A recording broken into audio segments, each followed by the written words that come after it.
phone.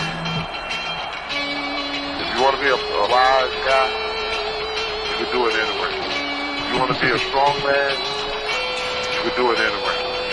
If you want to be an Indian chief, cowboy, you can do it in the ring. You can't do it in the mall.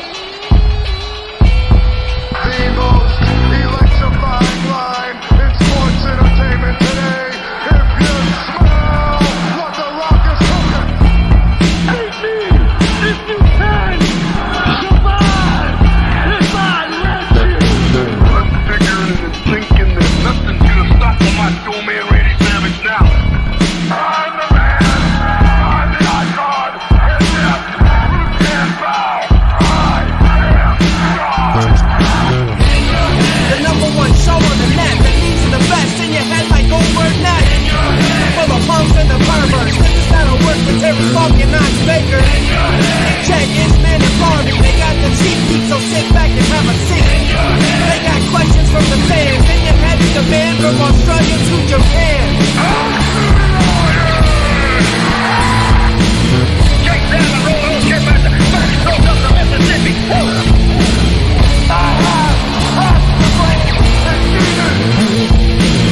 We are bigger, we are faster, and we are all night long. All you idiots, punks, perverts, and fools, be sure and tune in and listen to this show.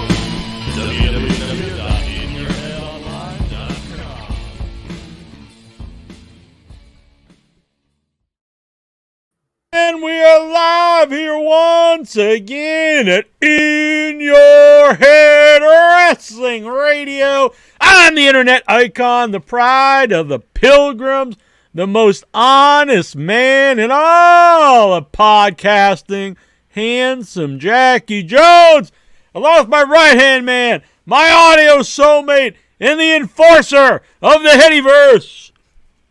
1 inch biceps, the power goat. I'm the boss, baby. The man that tells you what to do. The king of all the marks. 1 inch biceps. Ooh, Power goat. yeah.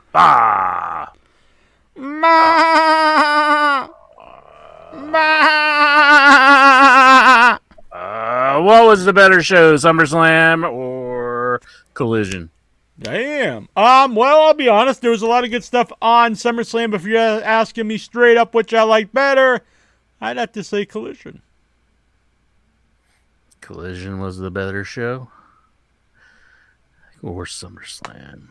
I'd probably go with SummerSlam, but I don't love everything that was going down on SummerSlam, but I don't know. I like Punk and Ricky Starks. But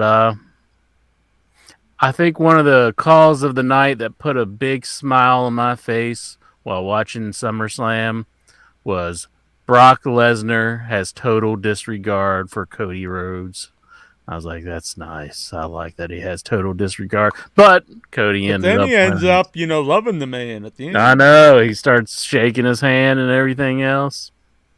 That was a good match. I like that. The thing is, the main event doesn't make it a great show for me. The only bad match besides that, the Ronda match was pitiful. But the main event, people talk about like a lot of modern wrestling isn't like wrestling to them because they do flips and stuff.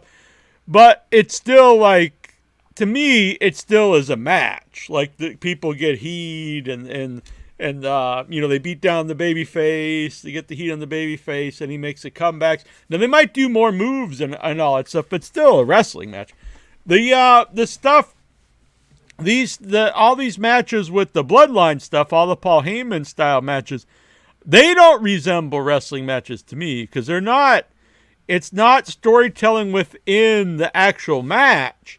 It's like literal, like it's like a live play or something where it'll be a match and then it'll just completely stop and people just kind of walk around and then like it's like, is he with his cousin? And they start talking to each other and it's this weird thing and people really like it. It's doing record business. So I can't say it's a failure, but speaking for me as a wrestling fan, this is way less wrestling than any other type of modern wrestling to me. Yeah, a lot of storyline stuff going within the It's match. not even a match at some point, because it's just people walking around and they're talking about what's happening, and it's like not like it's no longer like a match. Based off of what I've seen, the build and everything, it seems a little flat that they've kind of moved Sammy out of the storyline. Yeah, but it's done record business. There was a couple weeks ago, or maybe a month ago, it was like the highest rated segment ever in SmackDown, and it was like number 3 in not cable television. It was like number 3 on network television. Network television. It's pretty good because that one's free. Anybody who's got like an antenna, they can get that one. Yeah. Sometimes so I'm just saying what I personally think. And I'm not a fan of it. Now, part of it is that I don't watch the TV shows, but some of that stuff still. So I don't watch a TV show, so I don't know any. I actually didn't know a lot of people, even in the Battle Royal. I actually didn't even know who they were. But that's on me because I don't watch the show. I don't know Logan Paul outside of WWE, and I don't watch a show, so I have no idea anything about that. But when I'm watching that match, I realize it's an exciting match and it's fun to watch. But the main event, I can say, well, I don't watch a TV show and stuff, but I actually kind of keep up with their storyline. But it's like, how long was it? Like 45 minutes, but it seems like 3 hours long. Yeah. It seems way longer than like our matches that I see, in other promotions.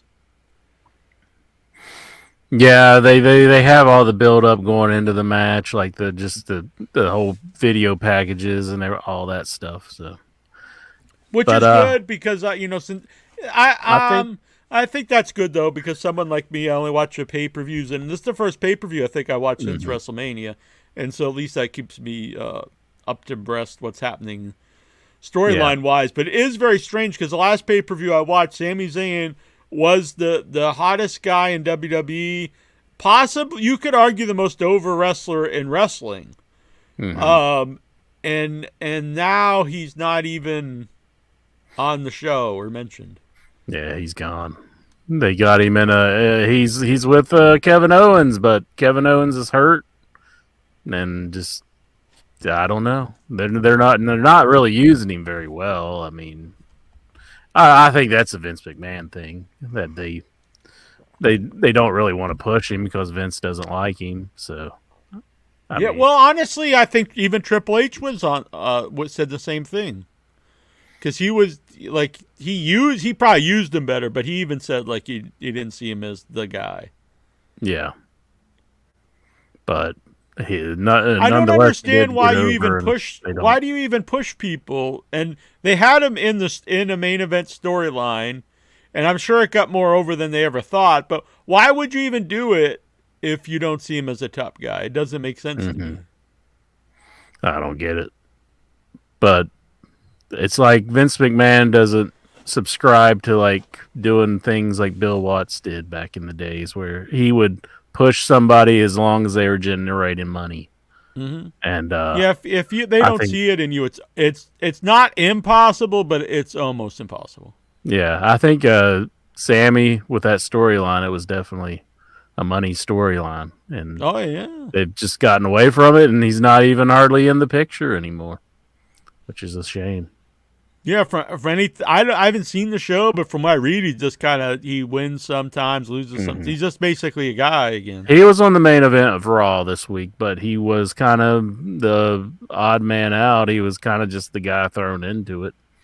It was kind of a mismatch of everybody though this week on Raw, but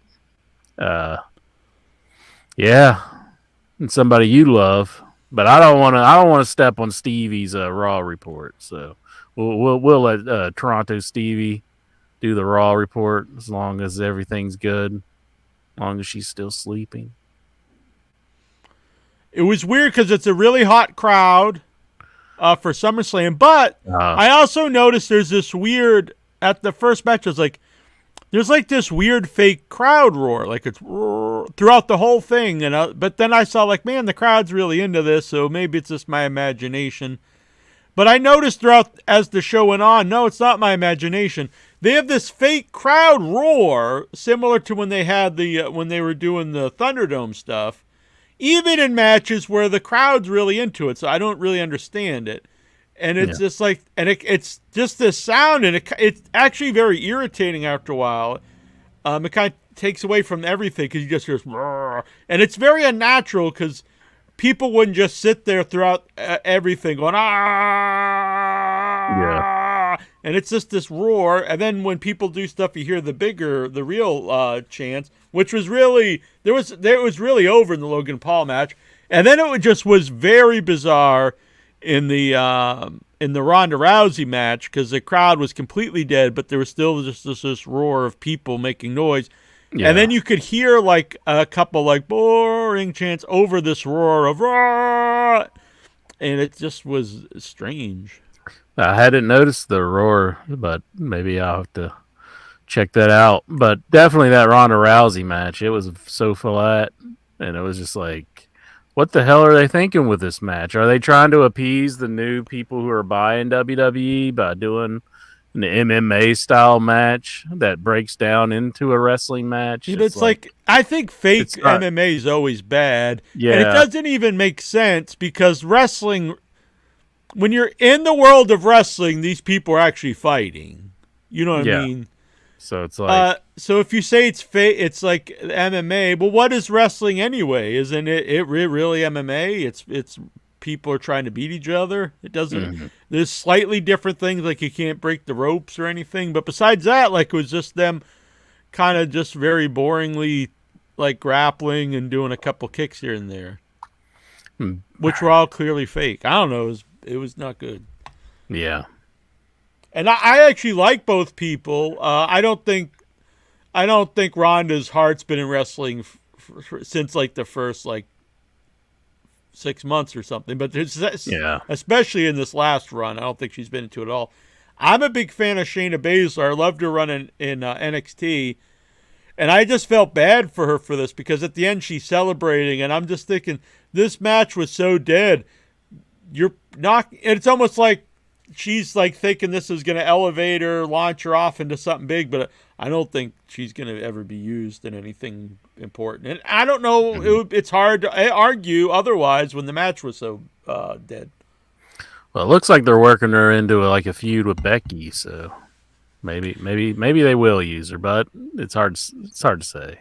But I'm not a big Trish fan. I never have been. But it's very strange to me that Trish comes back, a legit wrestling legend to wrestling fans, comes back as like a regular wrestler now, like and wins the title, and they're building a feud to her and Becky Lynch, who's like the modern day. She was at one time like the most over. I wouldn't say she is anymore, but still like a big deal. And then that match was taken off pay-per-view.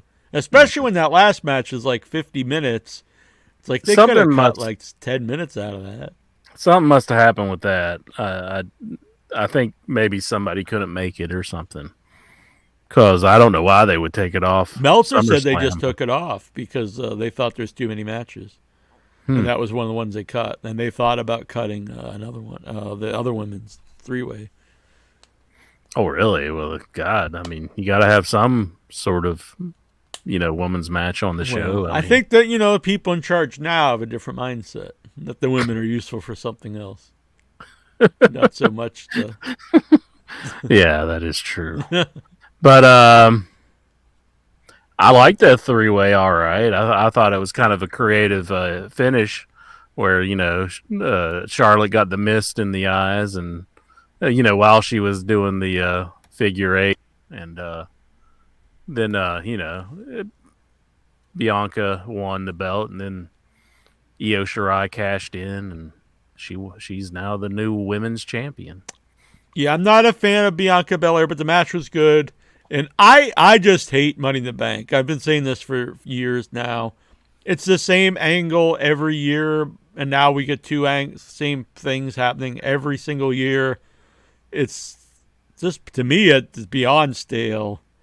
I hate it if a babyface has it. It's really lame way for a babyface to win. And I get it if a heel has it. But I've seen the same thing now like 10 or 12 times anyway, where the heel runs in and they cash in the Money in the Bank right after, the babyface had a grueling match and won. And the first time it was cool, and maybe the second, third time it's cool, heel heat. But by now, to me, I could not care less. Even beyond that, I just think it's bad.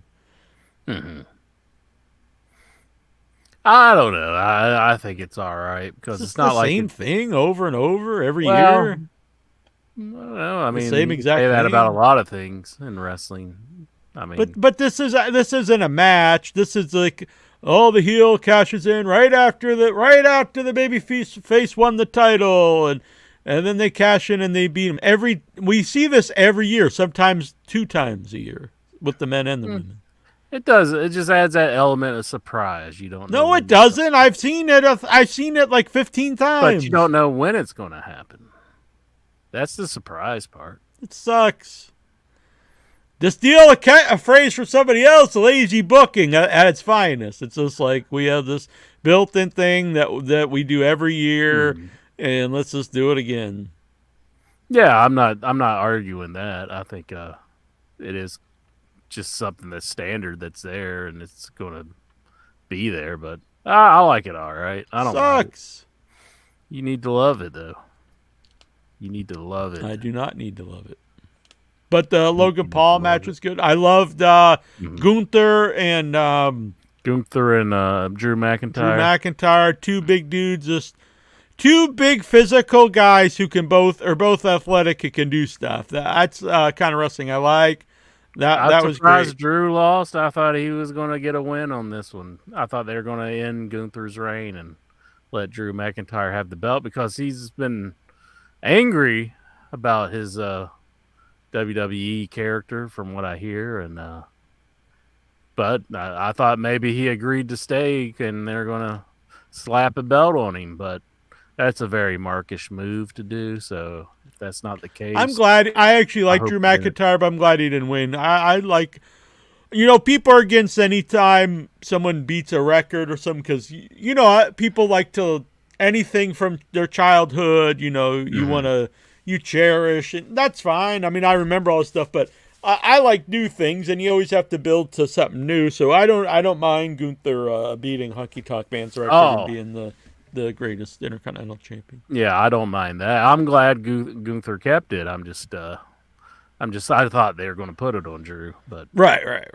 But I thought there was he may go to AEW vibes out there, but maybe not. Maybe he's staying. I think he'd do great in AEW. But. I think he'd really do well anywhere. Really good. If you brought him into AEW, you'd really have to. I think you'd have to build one of the. I don't say brands, one of the shows around him. He can't just be a guy. He would stand out. No, but one of the 2 shows. But I'm just saying you couldn't just have another guy. He can't just be a guy trading wins, I don't think. Because he would stand out because he's very big. But he also can really wrestle. So he would fit in really well in AEW. He did on the Indies when he left the first time. And that's how kind of he reinvented himself and got a shot. I liked a lot of his stuff in Impact. He really got himself over in Impact when I was watching it. He had some great stuff there. But Lexar says, "Help me, Jack. I'm feeling nostalgic lately. How do I cure it?" Well, a good way to do that, Lexar, would be to join the Headyverse here. It's only $3. The low tier, $5, and you get all these shows back from 2005. I just put up a free one. I'm gonna try to put up one free one every month. And so the Ox Baker Show, which won Interview of the Year that year, is up for everyone to listen to. The entire show in its entirety, and it's been remastered. The audio is much better than it used to be. Advil liquid gels. it'll do nothing for your nostalgic kick. But I do like them whenever I got, I'm in. Druggy over here. Somebody gotta send Intra to rehab. Jack told me to go to rehab, and Intra said no. But Jackie Jones. Jonathan Jackson, I figured Drew McIntyre wasn't a big enough mark to settle for the IC title. He isn't Zack Ryder. Bam. Travis Sandell said it was an excellent SummerSlam. I didn't like the Ronda match. Over 50,000 seats sold in the USA is impressive, though. I liked SummerSlam all right. I mean, I did like Collision as well. It wasn't a bad show. Collision's a regular TV show, though. It wasn't, pay-per-view. It just kind of sucked that they're up head-to-head, but that's... Yeah, it's going to happen now if the pay-per-views are on Saturday. It's just the downfall of having a Saturday show, so... I watched both shows back-to-back, so I was Jimmy jamming it up. It was 6 hours of wrestling. I got to remember, though, I've got to stay away from the pre-shows. They're rotten as can be. And Booker T, I used to be a big fan of this guy. I watched him from Global Championship Wrestling as, part of the Ebony Experience. I saw him go to WCW. He was all excited. I was like, I knew these guys from Global.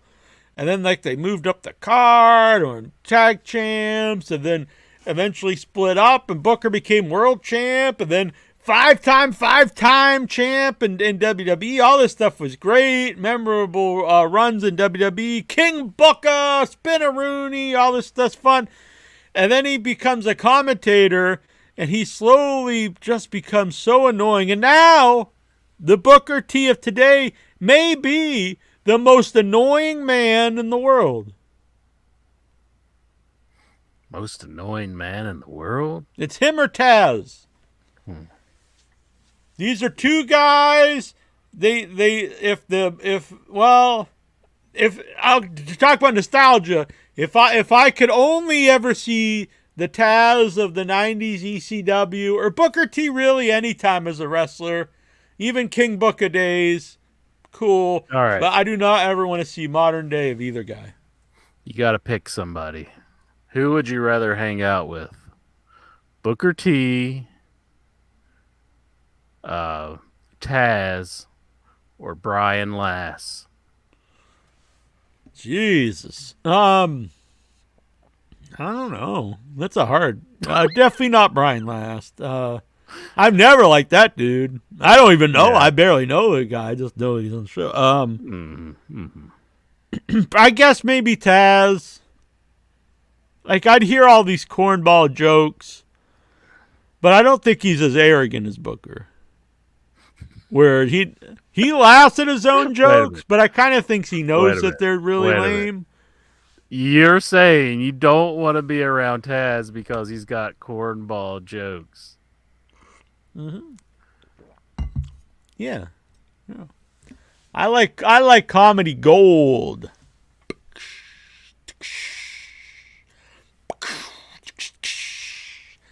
Travis said I watched Collision after SummerSlam myself and loved it. Yeah, good.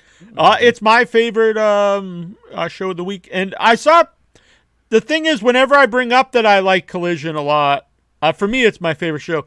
And then people say, "Oh, it's the A show and Dynamite's the B show," or they'll say vice versa. And it's not about that.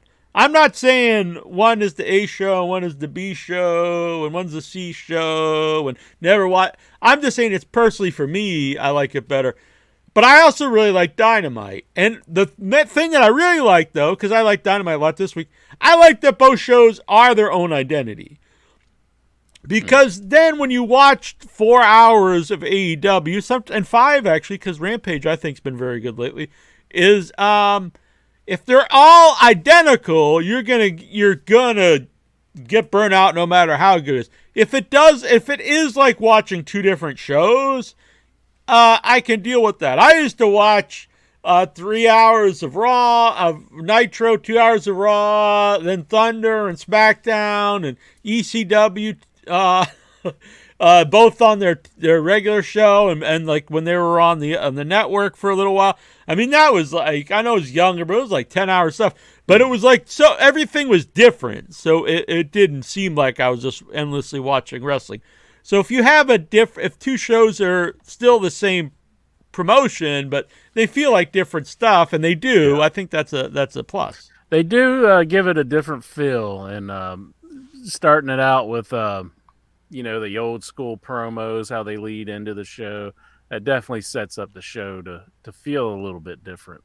Yeah. So I like that, and I like both shows. Mm-hmm. Mike B here, before we move on, I just wanted to bring up his comment. He said, I would take Booker T over Pat McAfee any day with an 8-bit Kamala.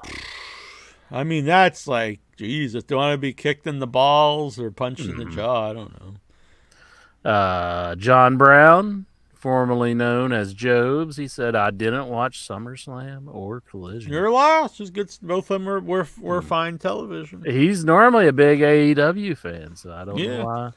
He sent me the AEW crate, and that was good stuff. Jobs is a good man. Yeah, and the thing about SummerSlam, a lot of people love that main event. It just I don't know, and I do know it doesn't work for me. It's this weird like live play where they're just standing around, and when they did it with Sammy, and they had that excellent angle at the end of the pay-per-view before WrestleMania when Sammy did the turn, and that was great. But you can't do that every Roman Reigns match. Yeah. Because you don't always.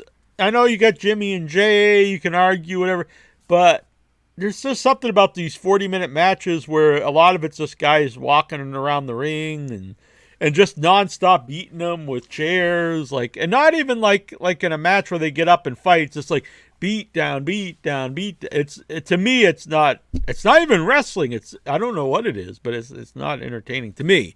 But I realize that the WWE audience is really into this stuff because it's doing great numbers. So I just recognize, it's progressed to something that I don't really like.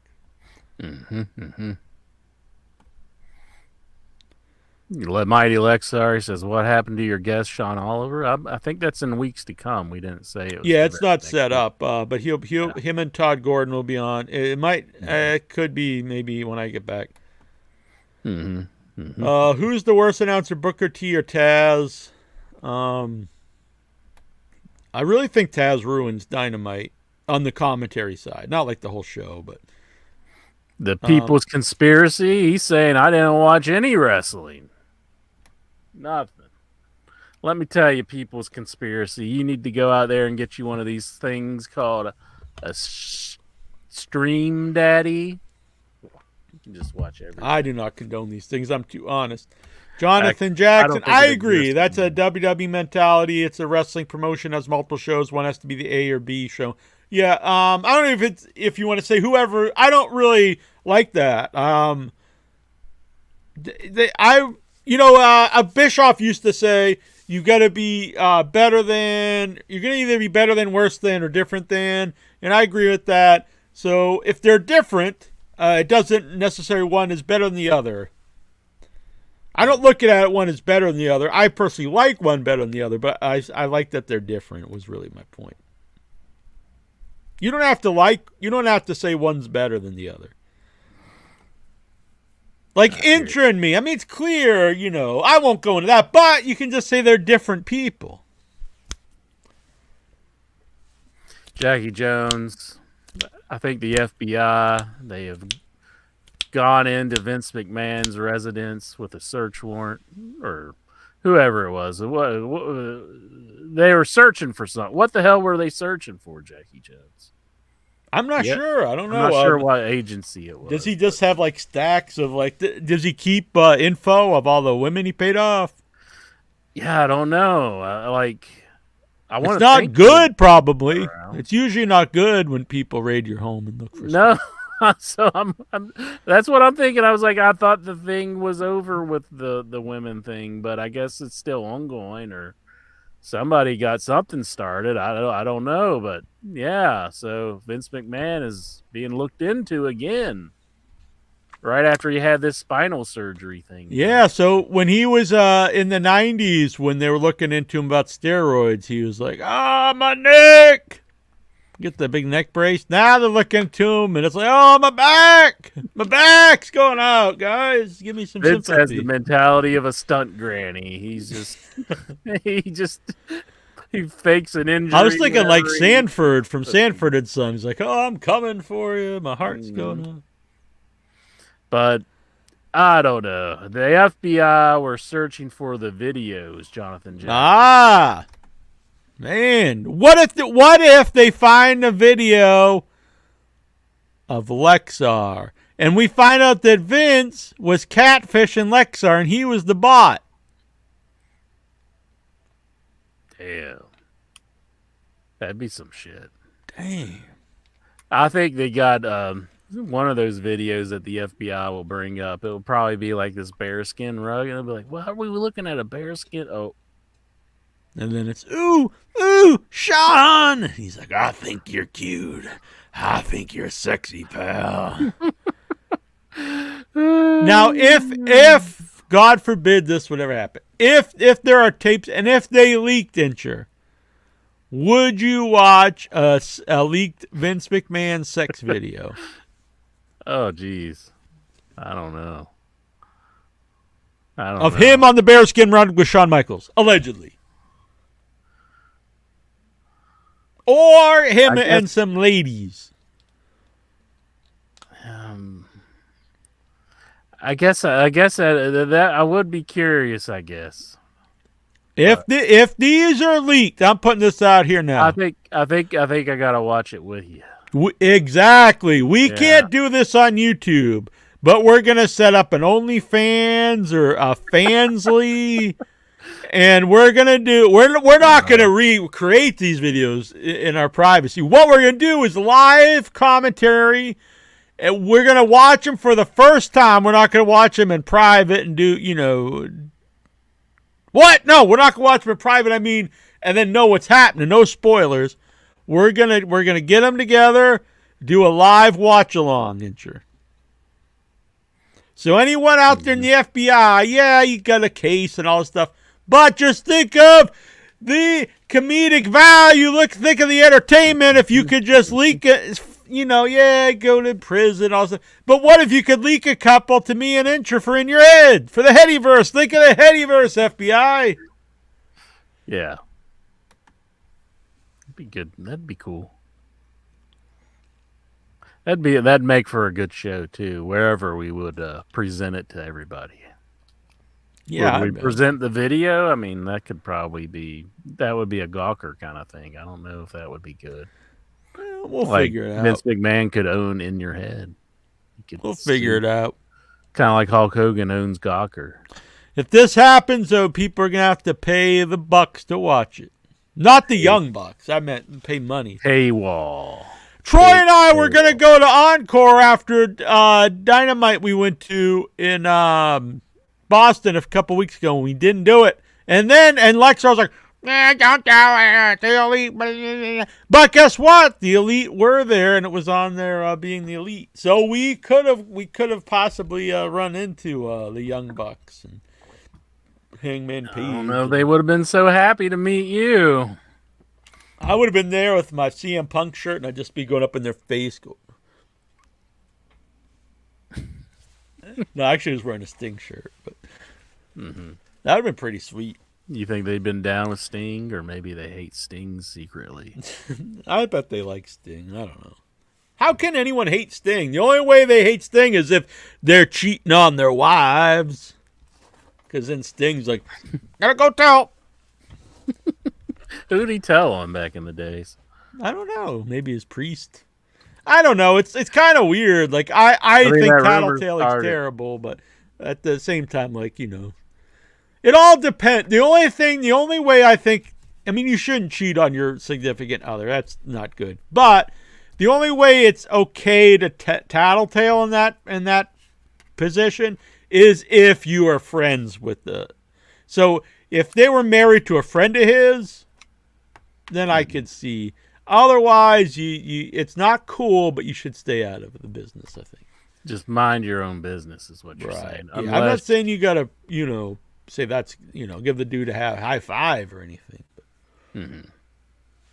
Does Sting, call the significant other and say, we got to meet in this parking garage? I got something important. Do you think he called up Meltzer? He's like, hey, Dave, I got some dirt for you. He's like, oh, what's that, buddy? And 45 minutes later, he's still trying to tell Meltzer, and Meltzer. Well, it's whatever. I noticed whenever Meltzer starts trying to say anything, he gets excited because the other person will try to start to talk, and so he'll try to talk over him. I've noticed that. And then half the time, he will have no point or forget what he's talking about, or doesn't have the word that in his head, so he just goes, whatever. And it's like, what the fuck did you just say? Nothing. Yeah. I mean, I think it's just he's getting older. But oh, by the way, stop bringing up the sex bot. Let's move forward, Lexar says. So what do you think? No more mentioning the dirty sex bot? It wasn't me. I didn't bring it up. I wanted to have a time machine where I could prevent that unfortunate incident from ever happening.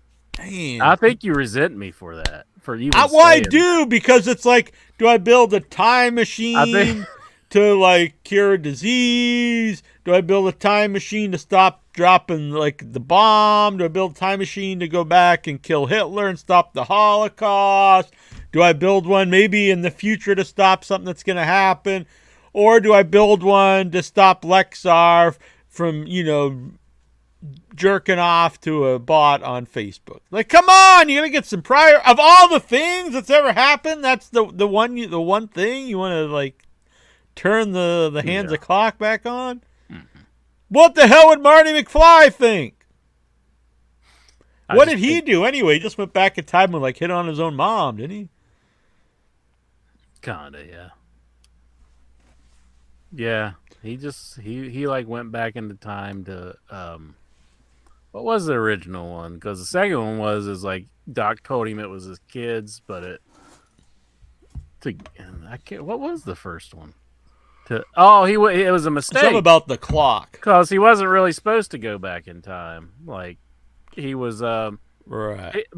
Doc Brown was going to go back in time, but then Doc Brown got shot, and then Marty was in the time machine, and then it sent him back. So it was just a mistake. It was a fluke, but then he decided to make it right with Doc Brown. And what if in the reboot he just goes back to stop a buddy of his from jerking off on social media? that very dramatic music. Da, da, da. The guy's like, da, da, da, da, da, he's like, no. Da, da, da, da, da, da, da. Pulling the plug on the webcam. No, Lexar. It's just it's like the end of the Back to the Future, where he's got the plug and he's trying to put it together. It's like you're running up to the USB cable. You're like, or you're pulling his hand off his pecker. You're like, no. Yeah, exactly. I like the word pecker. I think it should make a comeback. Facebook user says, why isn't Incher going to Virginia to see his good friend Jackie Jones and his films? I would, Facebook user, but one, I gotta work. Two, it's 5 hours away. Big deal. 3, scratch money, dough.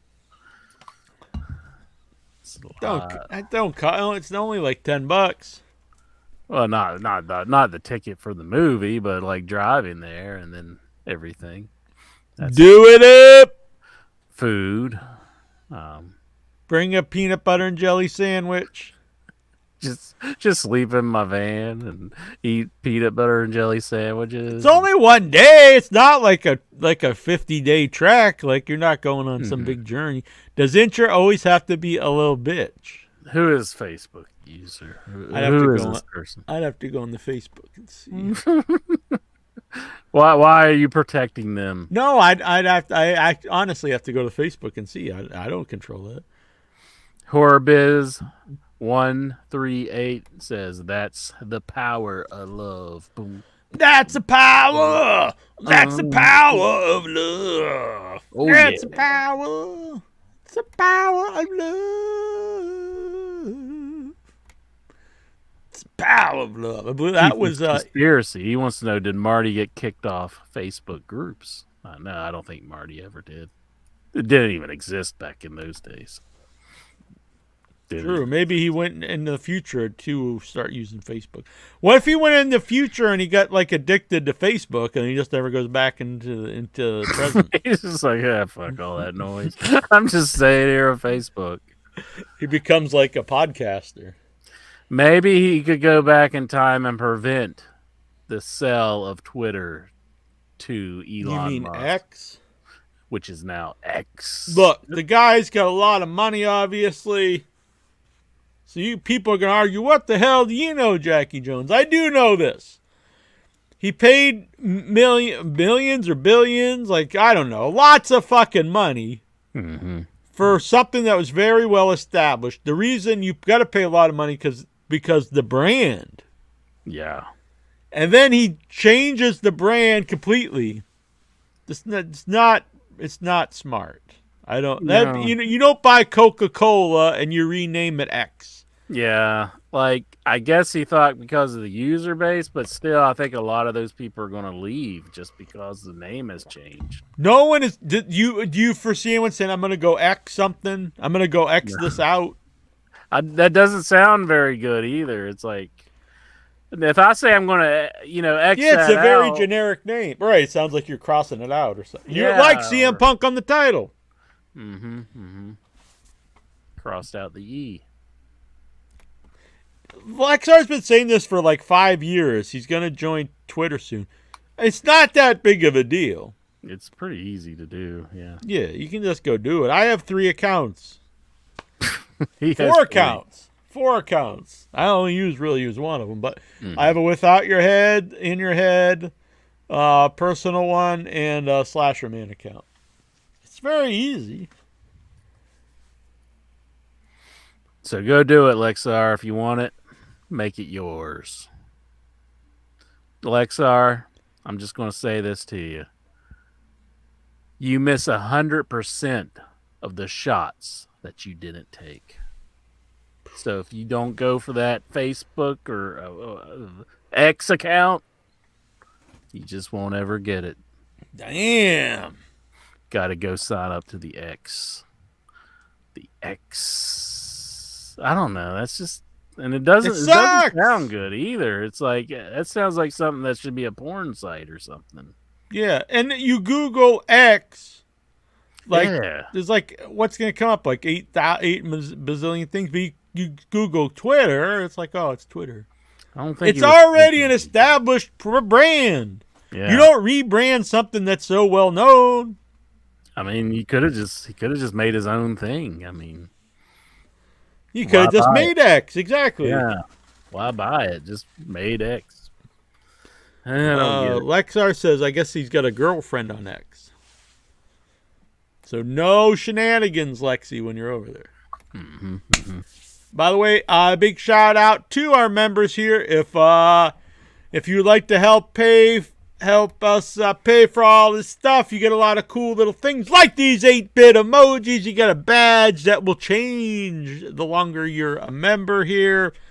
You can get the archives of Jackie Jones shows, and you get the unedited, remastered, original episodes of In Your Head. So thank you, fine folks. The Hall of Famer Steven Simmons, Simply Ravishing, Mikey B, Bixie Boney, Steven Butler's not, he's actually a Headyverse member, but let's give him a shout anyway. Deadpool on YouTube, Double Guns, The Geek Getaway, Tech Dingoes, and our producers here. You're going to get a credit here. right on the screen. Bruce Circena and El Santos World. They're good folks. Here we go. Jonathan Jackson, he says here in the chat room, he says, to be fair, he misses every shot he takes too. So Lexar screws up like signing up to X. It's just it's like, man, I think I've lost all faith in Lexar. Yeah. That whole time machine bit would just be a complete waste. I mean, and also our Headyverse members: Travis Sandow, Craig Ajali, Stephen Butler, and Raider Dre. Mm-hmm. Love those guys.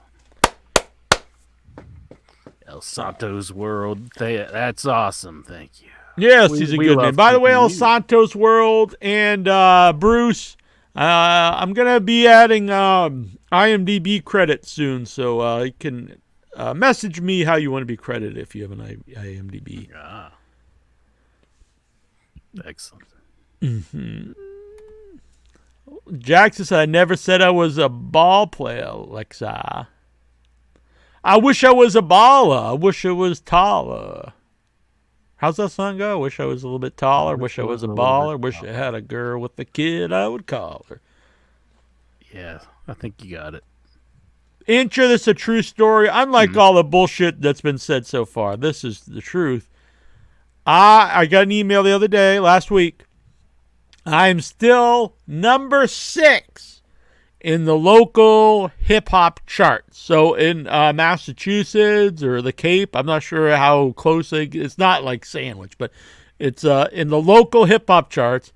From one track that I did like 12 or 15 years ago, I'm still number 6 to this day, a modern day. My God. That's really motivated me to get back in the studios. You know, I've been out of the game for a while. People call me Hollywood, but I gotta get back to my roots, and I gotta get back to the streets. Gotta get back to the hip hop grind.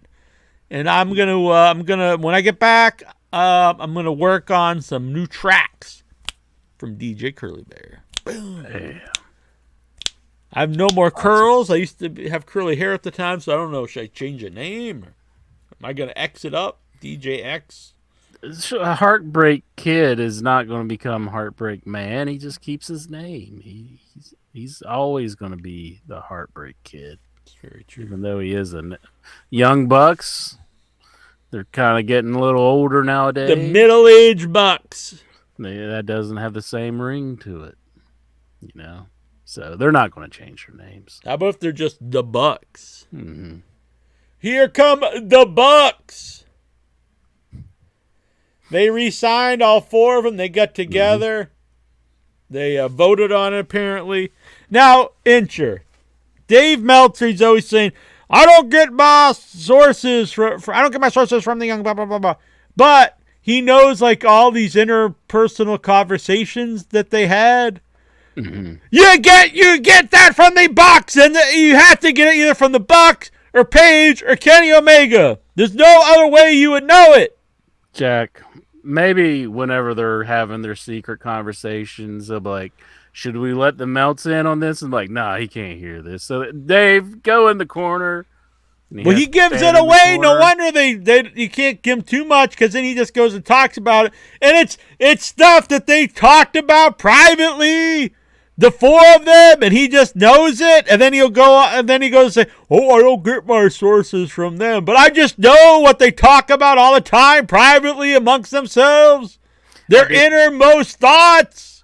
I did notice he said that. He said that he knew that they were going to re-sign, but he wasn't allowed to say. So, and even went into detail, like what they talked about to come to the conclusion. Like, you had to have known. They had to have told you this. Or you're just making it up. There's no other alternative. I'm fine if they tell them that, but then you can't go out other times and say, well, they didn't tell me. The hypocrisy is what I'm talking about. Yeah. Is that me or you? I'm not sure. Neither. Are we good? Oh. Oh, I hear myself fine. Are we good? The connection. Okay. The I thought you connection meant it was me or you being screwing up mine. hypocrites. I meant Dave Oh. Meltzer was the hypocrite. Oh, I see.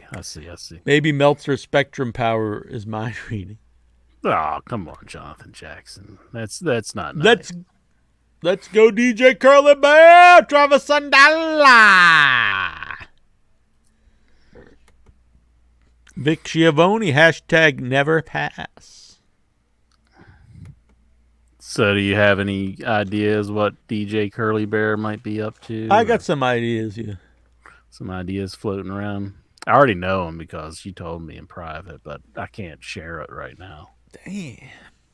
So, but I'll make sure to mention it after you do it. One is kind of a takeoff of Eminem's, but the song is I actually have a lot of lyrics written for this, but the song is melts in your mouth, not in your hands. Oh, I see. That sounds good. Yeah, it's all about blowjob. But it's like a love song in DJ Curly Bear's own, Kind of like Pile Driver. Right. Or Give Me That Fat Ass. I think a lot of people think of that as a really touching tune. Then there's also the idea. Now I've conquered almost every genre of music. I think it goes without saying. Death metal. I have a love ballad. Hair metal. But I honestly think Southern rock. But I think my most successful song is "Give Me That Fat Ass," since it went to number 1 on all hip hop charts at one point in time, and now it's still number 6 12 years later. My goodness, it's just a timeless track. So I think that might be my calling. I thought should I conquer another genre of music? The way things are going here, you probably would. You probably would do better in that field. I also had non-sexual songs I wrote some lyrics to. Oh, yeah? Yeah, I wrote a song about the Invisible Man. The Invisible Man. I wrote a track right after DJ Curly Bear, but it was a different time. And it was about it was about So you're saying DJ Curly Bear would totally get canceled. It was about a plantation. Oh no. But yeah, I don't know. That's probably No. I think I'd have to break the time machine out on that one. And you would just argue so bad. You'd be like, "What do you mean I can't do this?" I was like, "Oh fuck, why'd I use my time machine for this?" And I wrote lyrics for Straight Out of Cape Cod, but I don't want to. These are original tracks. These aren't going to be parody tracks or anything like that. So, but anybody out there who's got some beats, some sweet beats for Jackie Jones to lay the tracks to, boom, hit me up. Maybe we can collaborate.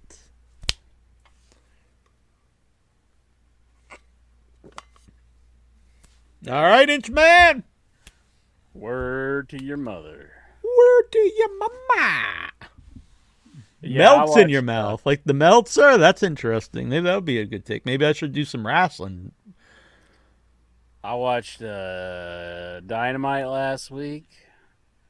I watched ROH last week. I watched Rampage. I don't think it's... No. I don't know. Just stop. Just get that look out of your eye right now. Just stop it. No. Oh, hell. Well, enjoy your cancellation. But yeah, I watched all the wrestling last week. Everything. Anything you want to talk about before I send the link to these fine gents? No. I do though. I loved the parking lot match on Rampage. That was awesome. Oh, okay, yeah. I love that one. That was pretty awesome. John If Moxley. you're not watching, because I kind of fell out of Rampage for a while because it was kind of like the Nothing Happened show. But honestly, since Collision started, I really thought it would really be the Nothing show. But the reverse has happened. I think they've been making a really good Had an show. idea for a song about you falling out of love with Rampage, but now it's back. Now it's been rekindled. The parking lot brawl. Yeah, that was fall in fucking love sweet. again.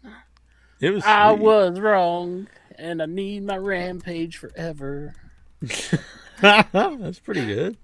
Yeah, I just made that one up.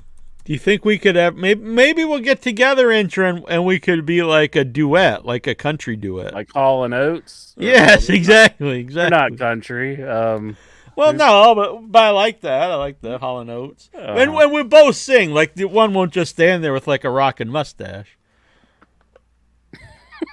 Oh shit! I wanted the rockin' mustache. Yeah. I dig it. Wouldn't that be good? Put out some like love ballads together. We look into each other's eyes and just start singing. Oh yeah. What's a good band name for me and Incher people out there? The Gummy Bears. Headies of Love. The Sex Panthers. Oh, that's a good one too. All right. Video in, kids, talking about the wrestling. Parking lot brawl was good, and like that the Bucks and Omega's staying, and Adam Page, or not Adam Page, Adam Page, yeah. I get Adam Cole and Adam Page. I keep thinking I'm saying Then maybe there is something to a Vince McMahon's, like we can't have more than one Steve. Can't have more than one Adam. Can't have more than one Page. We can't have more than one Tazo. I know you're ate up with Roderick Strong joining the Kingdom, possibly. This guy's a putz. Like, I think he's a good wrestler. Don't get me wrong there. But he's just a putz. Like, he can't be in angles where he needs to act. So Roderick Strong's in the background, and he's got this phony, neck brace on, and he starts and he's throwing everything around. I'm so mad. It's like, come on, man. Kind of like a caveman. Yeah, he looks like a little idiot. Like Frankenstein or something, like destroying, like Frankenstein's monster destroying Frankenstein's. Right. You have to know your strengths and your weaknesses. So, strength, he's a great wrestler. He's a very good in-ring wrestler. Weaknesses is everything else. So he can't cut promos, he can't act like a tough guy, and he definitely can't be in the back, destroying the everything. Vic, it's good to see you, my man. He has joined us here on the show. Where did you get your nice beverage from? Where's that from? Got it from Rick's Barbecue. Oh, never heard of Rick's Barbecue. Yeah, Tuesday night is super stuffy special night. Damn. You get the stuffed baked potato. Oh, okay. I'm a fan. Yeah. Super stuffed with 3 different types of meat. Good stuff. Like a turducken? Let's see. They got ham and pork. Ham, pork, beef, or turkey, actually. You get 4 different meats. So good stuff. That's like intro on a Tuesday, stuffed with all kinds of meat. See, I almost went there and made the joke, and then I thought I'm going to behave myself for Vic on the line. I knew. I meant it's Taco Tuesday, and you're eating a bunch of tacos. I seen the joke. You snooze, you lose, Incher. I know. Boom. I'm glad that Jackson though he's getting behind my my plantation rap. Please stop, Jonathan. Don't encourage this. Told behavior. through the eyes of the plantation owner. Yeah, you definitely don't want to do that. Just please don't. Well, speaking of plantation owners, Tazo the Greek is here. How you guys What's up? doing? What's much, up, buddy? Tazo! Tazo! Tazo! I hope you guys can hear me. Bring okay? up the energy! Tazo the Greek is here! Yeah! Tazo! Tazo! You all right? Long time listener. Did you fall off the Thanks for taking wagon? Thanks for taking my call. Long time listener, first time caller. It's really nice to be here. Yeah, that's all I have to say. Hey, I watched the Hulk Hogan interview with Theo Vaughn. Yeah. Hey, what the hell is that? What the hell is that? Yes, I watched the Theo Vaughn interview with Hulk Hogan. What's with that That's guy? about all What's the he got wrestling. like that funky mullet? Like, is that just like his thing? Like, he's got like a weird mullet, and he just wants to like what's the deal with that dude? I listened to his interview with Louis C.K. I thought it was really good. Oh, I know I'm not supposed to bring up that name either, but I don't really know anything about him before that, though. Theo Vaughn, Yeah. he's just a comedian, you know. He's like one of Joe Rogan's buddies, and he's from the South. Inter should love him then. the South's a pretty big area. The South will rise again. You know, I don't know what you're all talking about. I'm from West Virginia. So you don't understand words? No. We're civilized. Did you here consider in yourself a Western Southerner? I don't know. I'm not sure if I'm allowed to. I'm like, I guess I am, but like we got the weird accent. I know that. So, but West Virginia, they weren't down with the whole, slavery thing and all that. We that's why we broke apart from Virginia. Did you ever think about using your time machine to go back and change your mind on that and make him like Crow? No. I only use my thing for my time machine for very frivolous things. So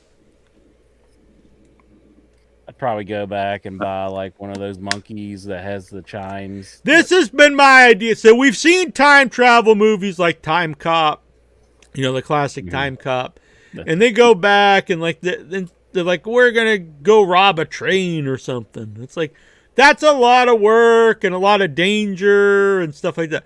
What you should do, this is my time travel movie. You go back in time, you go buy Action Comics #1, you go buy like a Honus or Wagner rookie card, you buy, some furries, but then you go back to a certain time when the Furbies were big, and then you sell them. You can't go to modern day.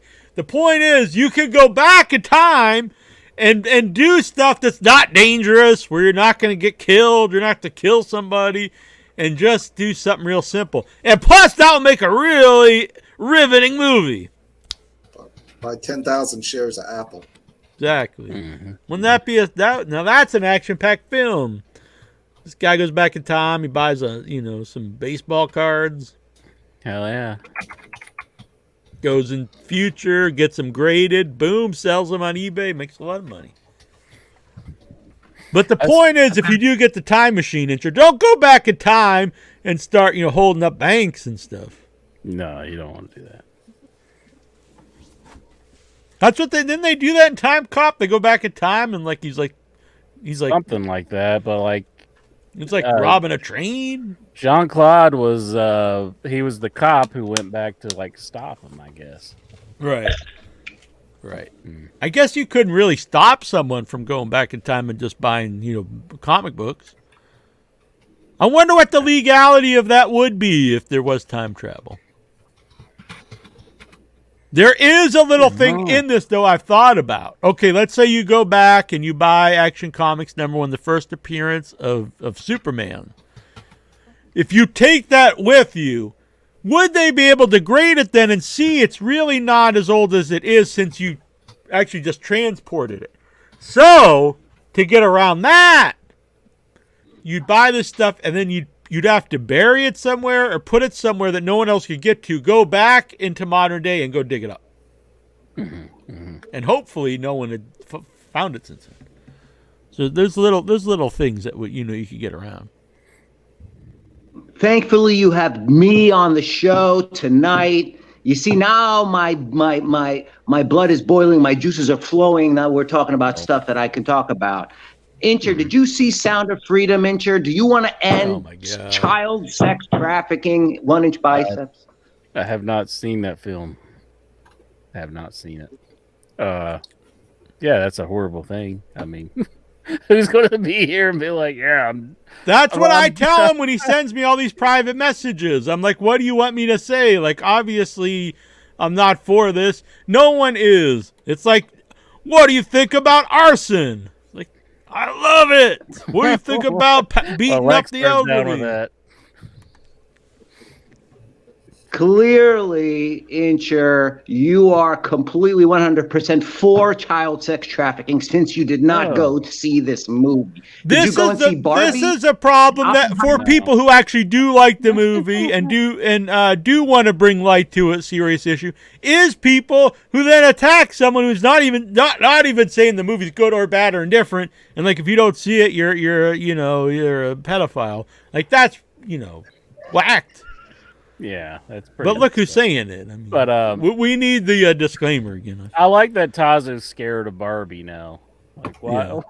Now, my buddy, my pal, Vic Schiavone, we don't actually agree on many political things or whatever. Or he's a religious man. I'm not, but I respect him. He went to see Barbie and he liked it. He went in with an open mind, and I respect that.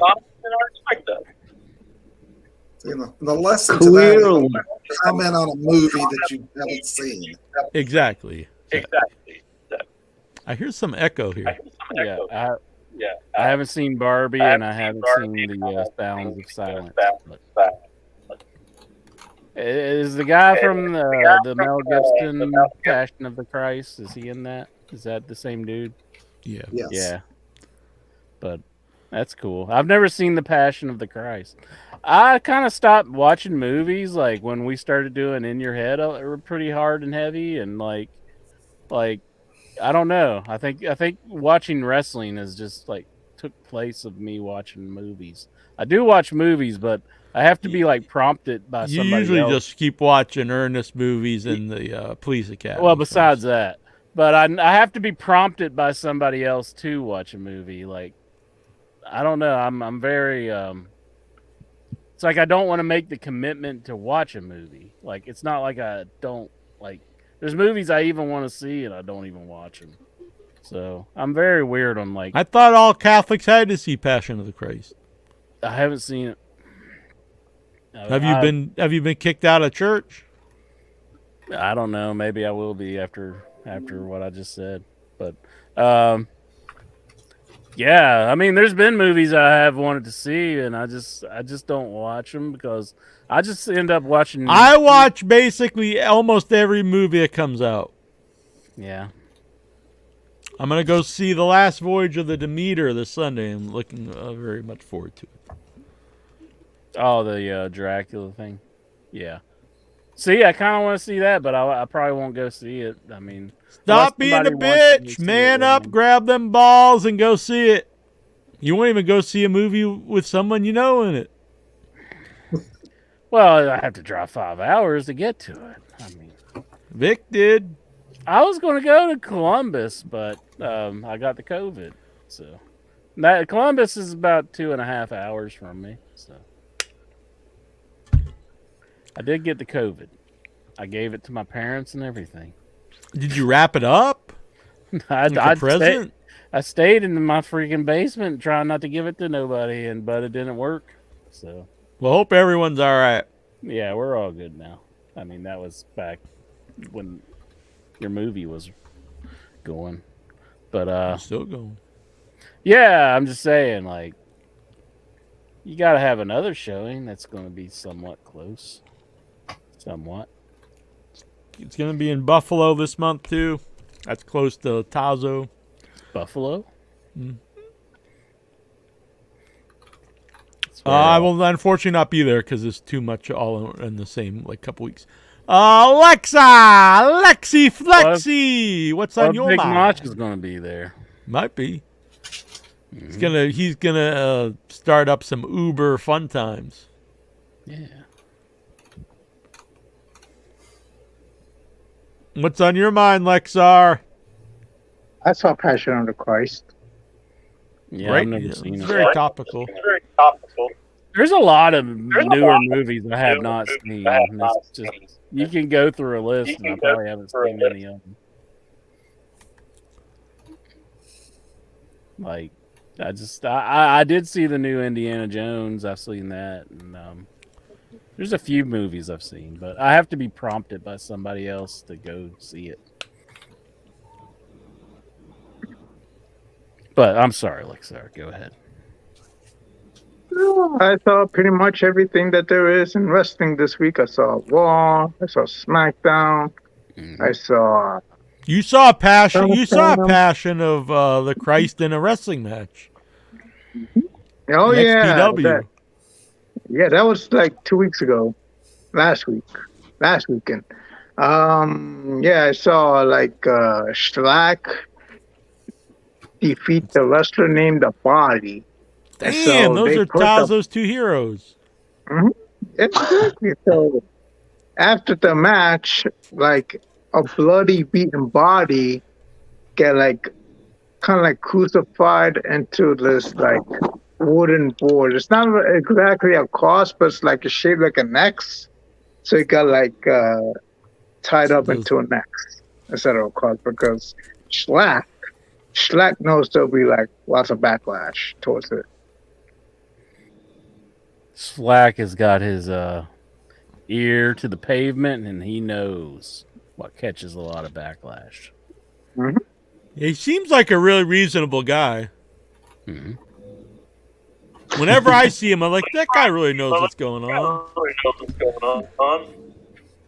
Pepe Potito's Jack drinking his poop coffee. No, I was going to see if people would donate for me to drink the poop coffee. I'm hearing some echoes here. That was Tazo. But I decided just to not do it. It's also a few years old now. Do you think it's like developed bacteria or anything? Or Well, coffee's only good like a year. You could probably still eat it, but it's probably like stale.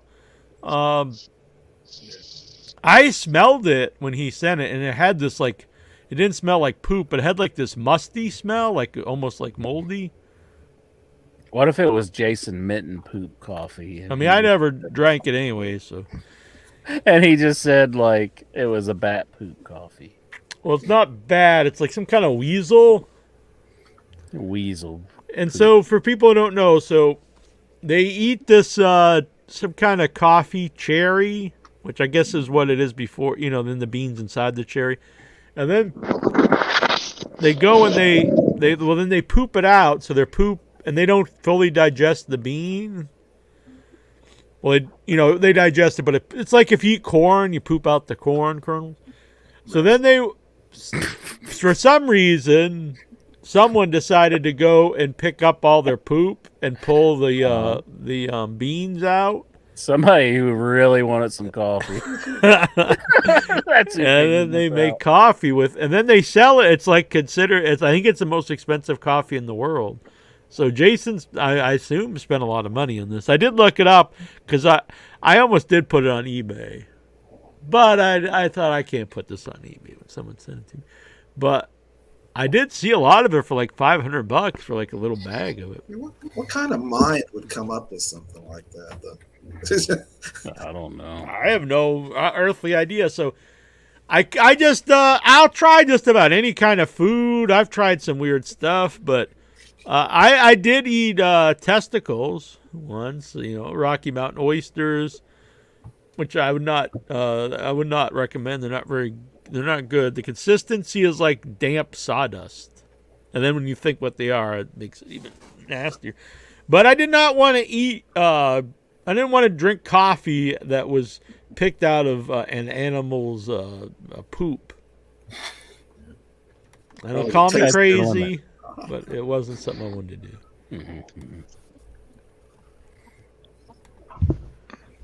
Alrighty. Travis Sandow! What is on your mind? I like that AWA shirt. Hey, thank you. That was big here that's what I grew up on. I'm a Midwesterner, so that was what I grew up on. That and WWE on Saturday afternoon. So sweet. Yeah, no, this was cool to find online. I'm like, yeah, I need one of those for sure. I actually have one. I just was going through old 3X4 clothes and I found an AWA shirt. Talk to me about what you got in 4X and message. I will buy what you have in 4X, honestly. No problem there. But yeah, that's the stuff I wear. So no, I was just loved wrestling this week. I think Collision is, like you said, Jack, is my favorite show too. I love that show, but it has a really old school wrestling feel to it. Yeah, it's like Saturday Night's Main Event every time. Yeah, I like just even little things where they do the promos even before the intro. That's very old school wrestling. And it's always like the top two matches where they're promoting them and putting them over, and then they go to the thing. And I think it's the best commentary team in wrestling. They're always putting over the match.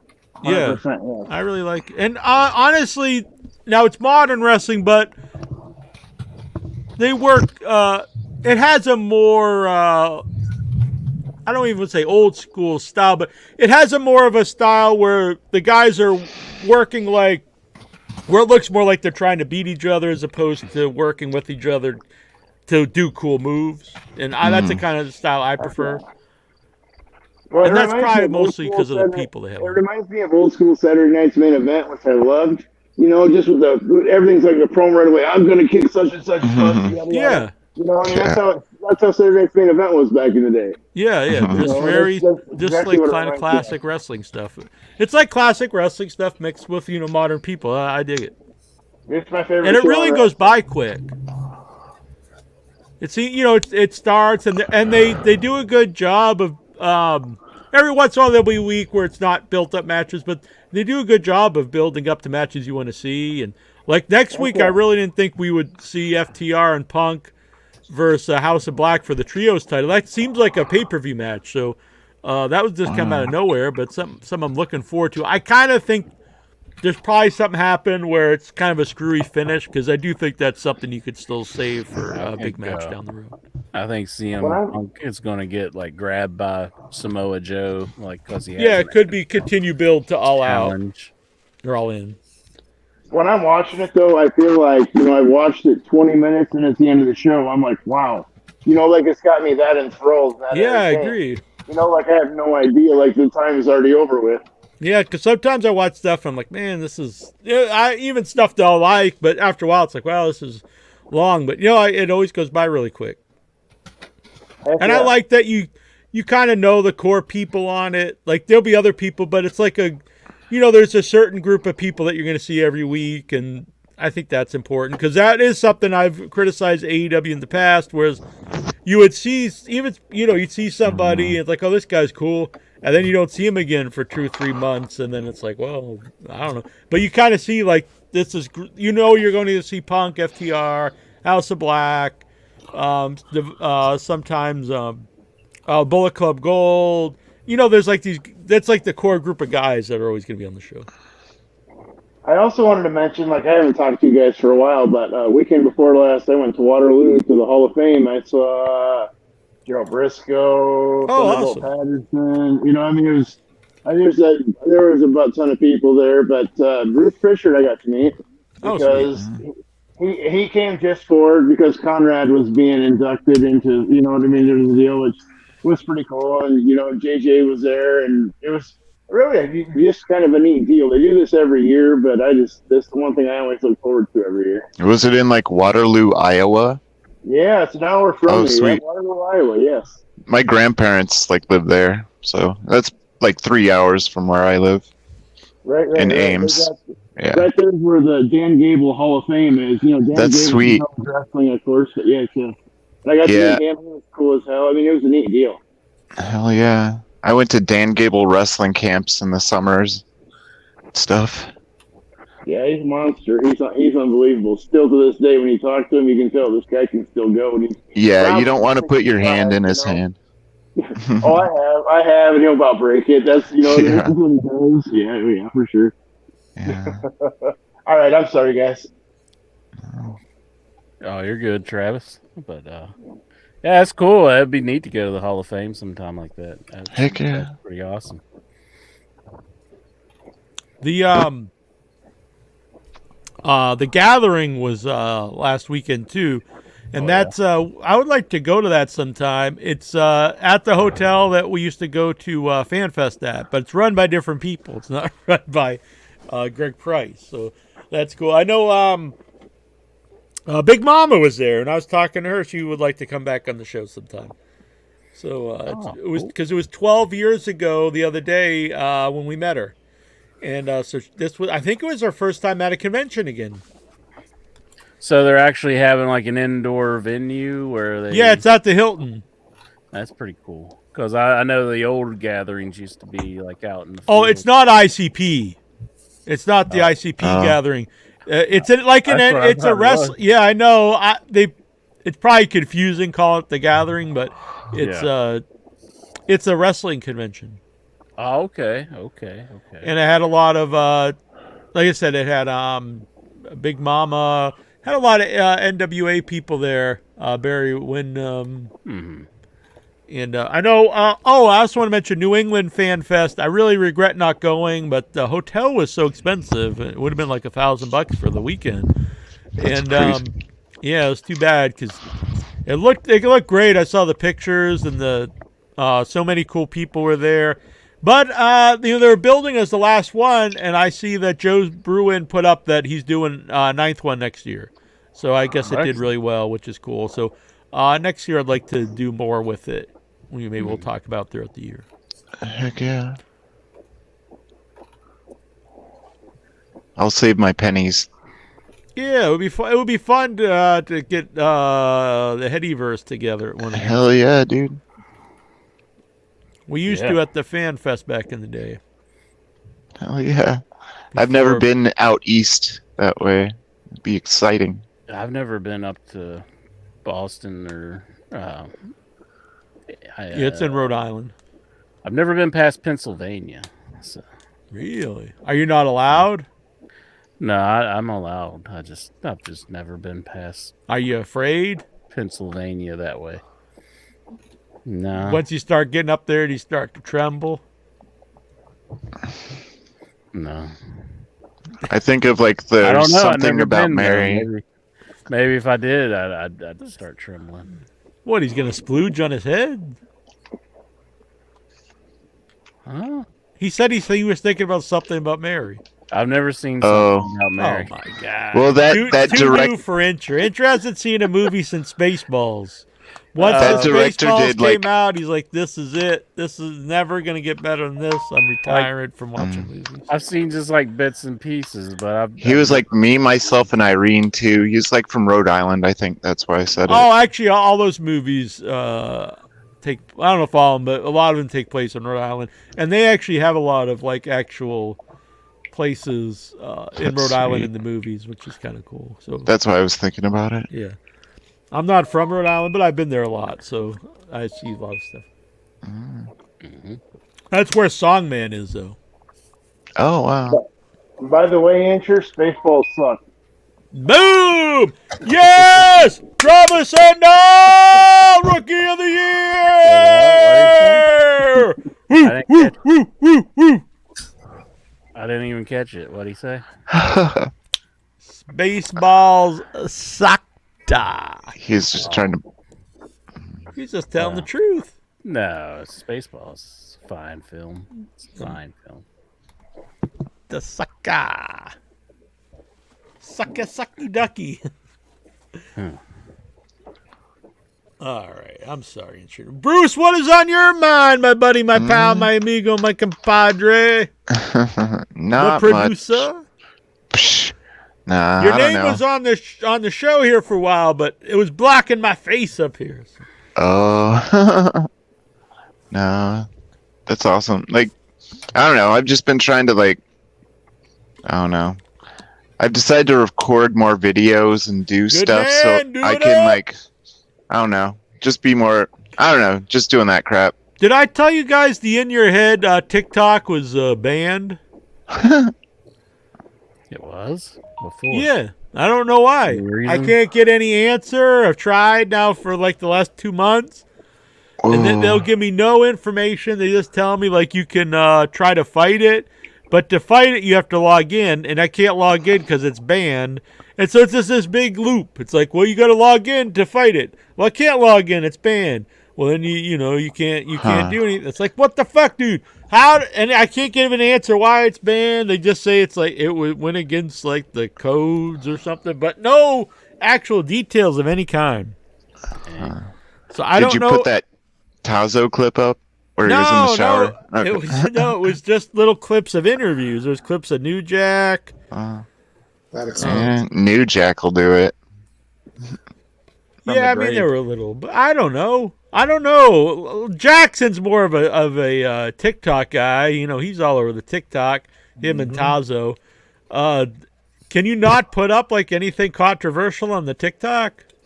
No, Tazo, he's probably featured. You can put all kinds of crazy conspiracy stuff on TikTok. It's just they're real particular about corporations. So if you put up anybody, say a superstar from WWE, if they identify, they'll say, "Oh shit, that's WWE material." Oh, that could be what happened. Oh, because I had clips of New Jack, clips of Gary Hart, King Kong Bundy, Razor Ramon was the last one I put up before I got banned. So we got banned for just doing what we do. Yeah, I know. I guess they figured you were stealing.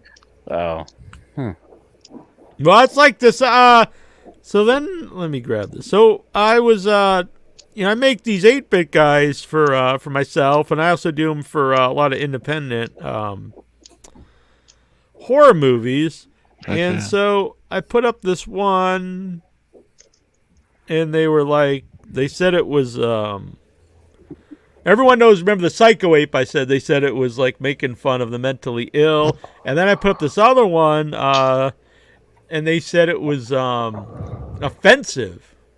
And it's this little 8-bit guy with a knife, but it's an 8-bit knife, so it's 5 pixels of silver.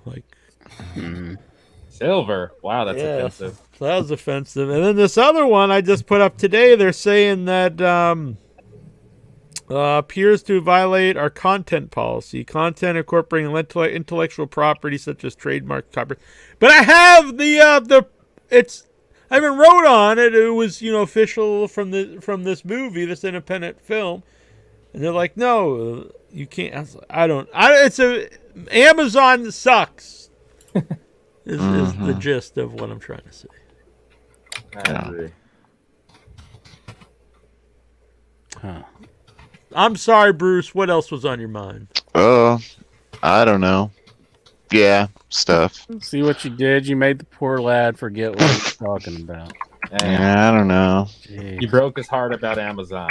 Bruce sent me a fantastic clip of Pee Wee Herman and Roddy Piper together. This, I guess it's during the Rock and Wrestling, some super show thing or something they had going. But it was pretty. It was pretty cool watching Roddy and Pee Wee Herman go back. Yeah, and they were both in character too. They were not you're stupid because you're a wrestler. They were both in character, so it was funny. It was good stuff. I appreciate the clip. Bruce's Ghost. Yes. So you saw his movies before you quit watching movies. Wow. Well, I watch YouTube. I do watch a lot of stuff on YouTube, but So that's how you knew who Pee Wee Herman was? You never saw Pee Wee's Big Adventure? I've seen Pee Wee's movies. Yeah. I'm pretty sure there's a YouTube channel that has all the episodes. Probably, yeah. So this is the shirt that they said was offensive. Now, like, how lame would you have to be offended by this? Whoa! What is that? Orange face? Pumpkinhead, right? Maybe Hicks might be the thing. That's what someone else said. They think it's supposed to, like, they're making fun of, like, white. Like, you people. can't say the word someone gypped me because of gypsies. Or maybe because you used a Nintendo logo. No, I have many. There is no Nintendo logo on there. Yes, there is. Look at the bottom left, bottom right. Slasher Man. What do you see Nintendo? There's no Nintendo logo on there. And I don't know why. And you're offended by a Nintendo logo? Yeah. It's like a parody of a Nintendo logo. This entire time it was Lexar just flagging the material. I have loads of those up, but Nintendo might come after stuff, though. They're really, really bad about there's it. nothing on there that I didn't make myself. I understand. Yeah. I understand. But yeah, that's dumb. That's stupid. Yes, it's very offensive. All right, what's on your mind, Jonathan Jackson?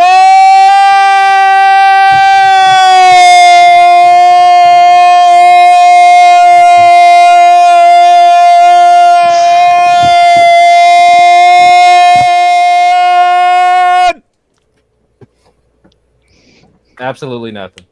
Boom! Yeah! Nah, I haven't watched anything. I want to say I watched SummerSlam and Collision and Rampage and Dynamite and SmackDown and Raw and NXT and MLW and NJWP and all this other shit. Impact, whatever else is out there. I don't know. Fucking Jim Backyard Bob's Wrestling. Wrestlepalooza. There you go, Jim Bob's Wrestling Palooza. Yep. You know, I watched all of it, but I forgot. Yeah, it's a funny thing though. Now that Jonathan's on, we forgot to bring up how what's his name, Nick Gage was on. Hell yeah, Jackson's boy, Nick Gage. Yeah. Damn, he how made did I an miss appearance at that? SummerSlam, and he was like carving up Vince McMahon's head with a pizza cutter. Oh shit! Damn, that's pretty sick. Did he beat Roman for the title? Yeah, then he beat What if that was they were saving the reins, finally losing, and it was to Nick Gage. It'd be the greatest match ever. And like Damian Priest cashed in the Money in the Bank, and Nick Gage just carved him up too. Damn, that'd be pretty sweet. Packing. I still can't find my I think Jackson came and stole my pizza cutter. They're a hot commodity. It probably wasn't me. Someone probably came and sold it on eBay. That could be. Could be, Rabbit. Alright. Get this. This is what I use to keep my water in. Macho Man head. Nice. How would you like it if Macho Man kept his water in your head? Boom! Look at this shirt, Itcher. What do you got, Macho Man? Ooh yeah, Macho Man. Look, he's got a bottle of water in his head. Ooh yeah. That would be like, yeah, that would suck. NWO hat matching the NWO Macho shirt, Itcher. Hell yeah. All right. Yeah, but I just wanted to come and say hi. I can't really stick around. No, what? Yeah, I got some stuff going on. So what the hell's going on 11 at night? Some kind of shady business. Well, I won't divulge too much, but let's just say Yes. God damn, he's got some cocks coming over. Some dude's cock. That's all I can say. So well, you have I'm glad you stopped by. It's always good to see you. Stretch your mouth out. Oh, there you go. Beforehand. Whoa. Damn. Jaw. I got ads from something like that on Facebook once. It was like this thing you suck on to and it was very it was, I don't know. It looked like a cock. Sorry. Alrighty, guys. See you later, Jonathan. See you, Jackson. You stopped in with the hot take, and now you're taking off. Yeah. Boom. Damn. All right. Hell yeah. Steven, what's on your mind before we get to the Raw reports? Well, I don't know if you guys talk about. I posted a video. So Sonya Deville got hurt, Oh, that's a yeah. shame. Let's see that on Raw. torn ACL. Damn. Yeah, Was it Incher? Why would I attack Sonya Deville? You're a meme. And look, Travis, he's got a weapon there. Incher's eyes will light up. He's into the weapons. He's And- telling us about it, but he is on mute.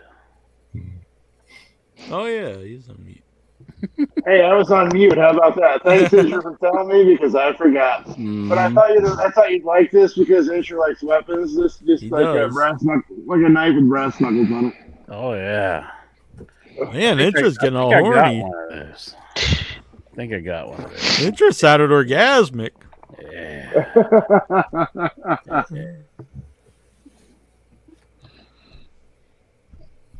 Raw report. and she wasn't the only one who got hurt. And you guys talked about that SummerSlam. Ronda kneeing Shayna Baszler in the face. Oh my God, that was quite a shot. But no, I wondered if any of you guys saw the Dark Side of the Ring episode on Bash at the Beach 2000, because I decided to watch the entire pay-per-view after watching that. And I also listened to, I think, what did I listen to? I listened to Bischoff's podcast and Shivani's about that episode as well, about that pay-per-view as well. And I know Bischoff was saying some things in the episode that he conveniently wasn't saying during his own podcast. But I just thought, yeah, that probably was the beginning of the end of WCW for good. Such a horrible show. I'm glad I stopped watching WCW at that point, buying the pay-per-views. I watched WCW right up to the end. I saw that pay-per-view live. I did not. I haven't seen any of the Dark Side of the Rings. I need to catch up on those. I might do a review on them maybe. But I've heard nothing.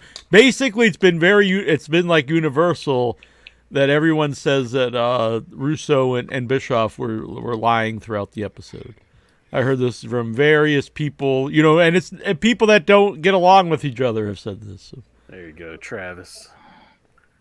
Yeah, like I said, I noticed big difference between Bischoff's own podcast and that episode. I mean, what he's saying, and I'm tempted to listen to Russo's.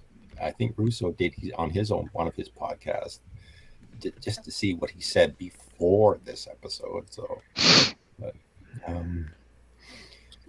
but in addition to the usual wrestling, that was also what I watched. Enjoyed SummerSlam. I kind of thought Logan Paul was going to win and Cody was going to beat Brock Lesnar, but I also actually enjoyed that match. How I liked it a lot. How it ended, like Cody winning and then Brock shaking his That hand. was shit. That was such shit. Brock could have just beat him. Brock's like, if you could think of the perfect wrestling shape right now, he's in that.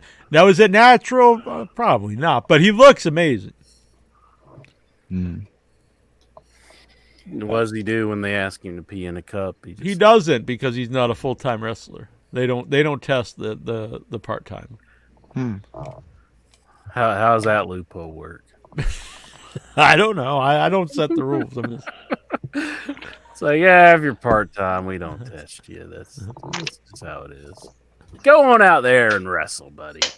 It's kind of weird because beyond the taking something to alter your physique, and you can argue if that matters or not, but you would think a part of the the drug test is also, though, to make sure someone's not on something where they'd be unsafe in the ring. You know what I mean? Like, you don't want someone who's like on methamphetamine or something. So that's kind of a weird part of the drug test, though. So it wouldn't matter like if they were doing recreational drugs.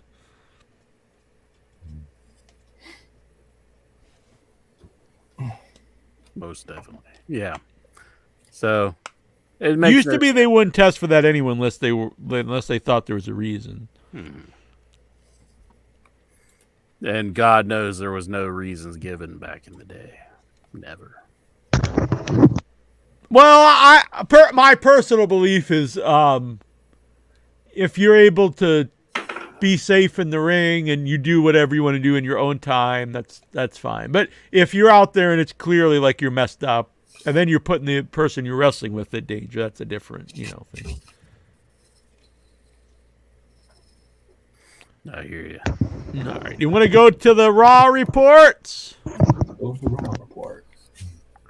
Raw report. Let me find this. There it is. Don't interrupt.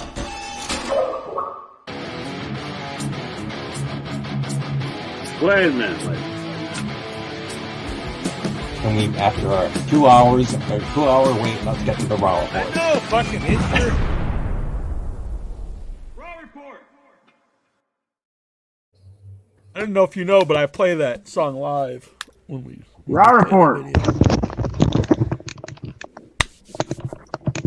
So, this week's Raw comes from Minneapolis, Minnesota. And we get the video package for SummerSlam. And then out comes wrestling has more than one royal family. Cody comes down to the ring. Inter gets his gun out. If I would ever shoot my TV, he kind of like it probably would be over Cody, just like because I really don't. You'd shoot yourself over Cody Rhodes? No, I said of shoot my TV. Oh, because it's like I really just don't like seeing the man's face anymore. I remember when you almost shot yourself that one time. Yeah, the gun pointed right at you. There was no danger. There was no bullet in the chamber. I know. Owl was doing that shit, but it was funny. I'm like, all right, that's funny. Famous last words, though. Lots of people thought this is unloaded. Well, I checked it beforehand, so it was good. It was good. I know you were good, but it was that whole thing was just funny. So you're saying you're shooting blanks, Incher? Hey, we got this Raw report going on. Raw report. So Cody asked the Minneapolis crowd, "What do you want to talk about?" Oh, that's just such a douchebag thing. Whenever he does anymore, I hate it. He's like, "So, Minneapolis, what do you want to talk about?" Oh, man, I love that when he does it. Got him in the palm of his hand. I'm like, shut the fuck up, you fucking turncoat piece of shit. I don't even want to see you on my television. Go away. I don't want to hear your little new catchphrase where you're like, what do you want to talk about? Stupid tattoo on the side of your neck. Get off my television. You and your piece of shit dad. I don't want to see you. I hate him. Damn, I think he's the best. Yeah, now you agree with me. This is my favorite part of Raw. You ain't even watch yet. What? You want to see Cody Rhodes just in your room going, so, Neil Jones, what do you want to talk about? That's what you want to see in your room. You're like, oh yeah, do what you do best, Cody. This is what you did to Vince when he came up to your house to visit you. It's like, Cody, you think you might want? Oh, Cody. Oh, wait a minute. Let me get my bearskin rug here, Cody. So what are you going? When he wins the title from Reigns at next year's WrestleMania, are you just going to quit watching? I might be with you. I'm like, yeah, I don't watch WWE. I watch AEW. That's it. I just don't enjoy it. Cody Rhodes is their champion. By God, that's awful.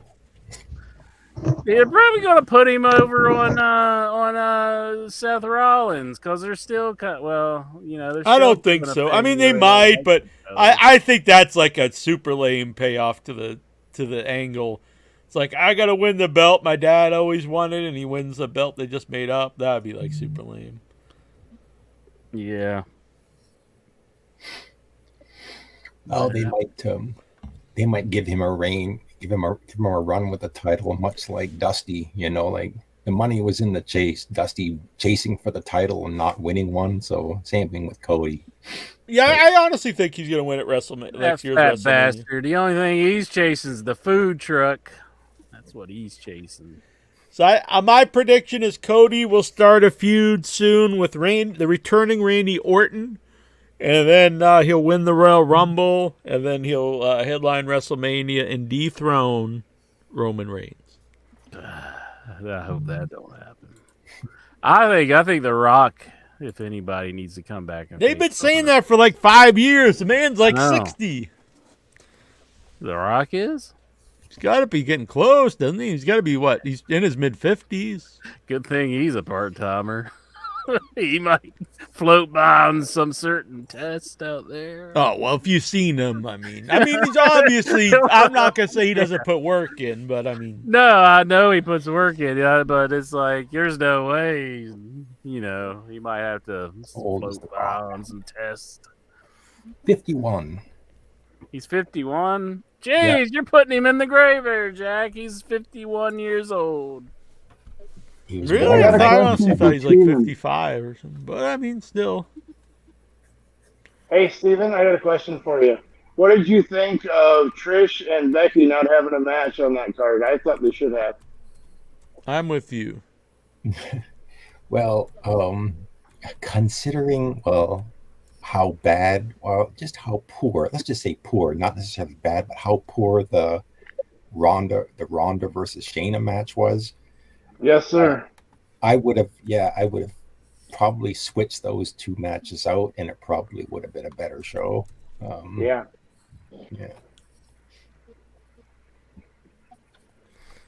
Jack, you're getting the bruised bicep, Cody. It is cool. I actually would like to get that.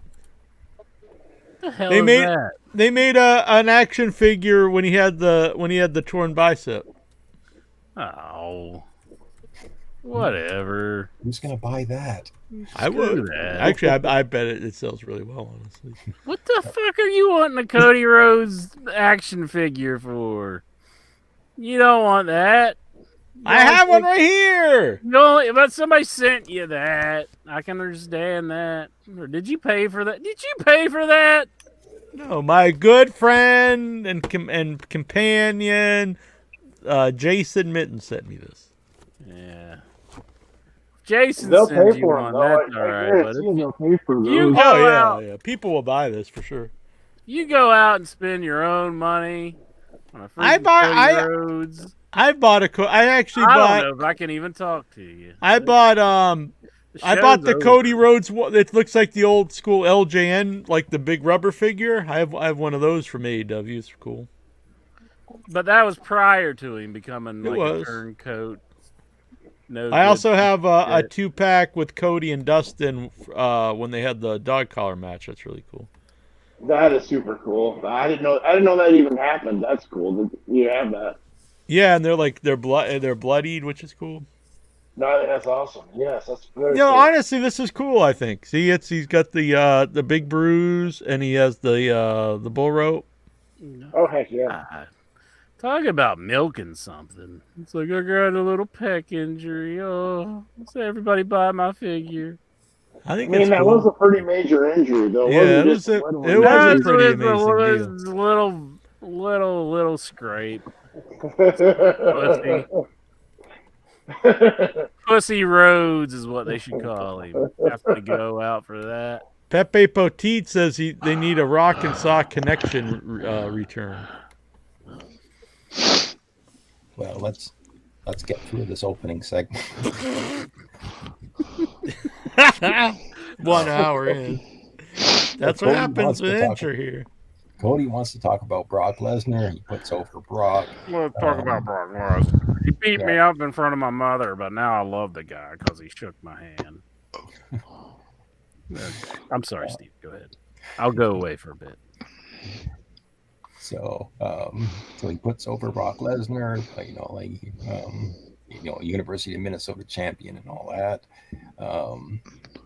But he then says what's going to happen next, and what happens next is that Rollins comes down to the ring and gets back into the ring and confronts Cody Rhodes, and the crowd's singing his song.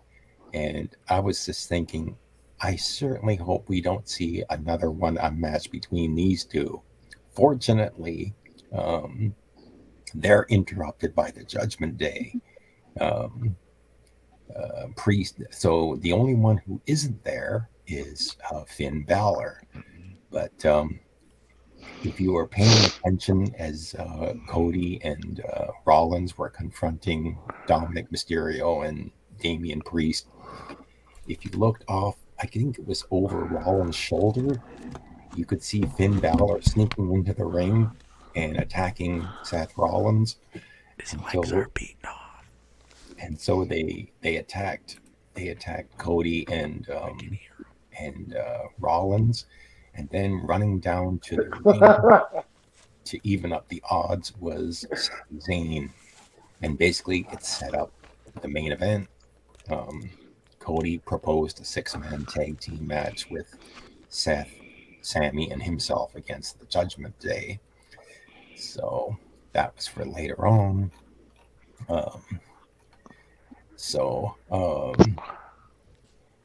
Then we got more video packages, and earlier today's segment setting up the opening match of Ricochet and what he's going to do. And basically, they had a fatal 4-way match to determine the number 1 contender for the Intercontinental title. It's Ricochet, Matt Riddle, Tommaso Ciampa, and Chad Gable.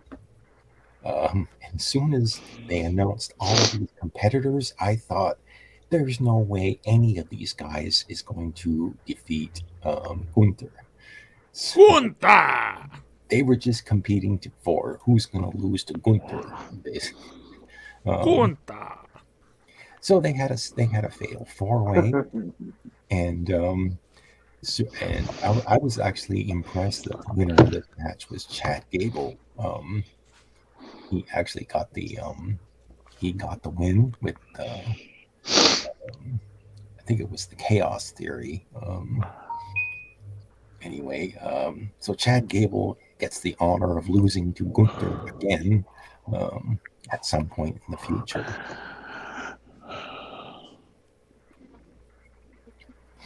Gunther! I think Incher's whacking his pud.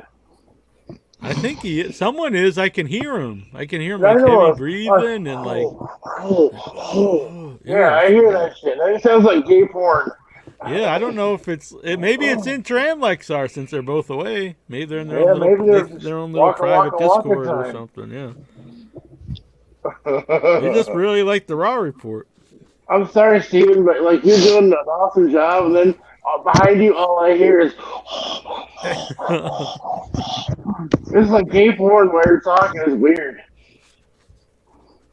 I'm hearing it too. Go on, Steve. We get a backstage.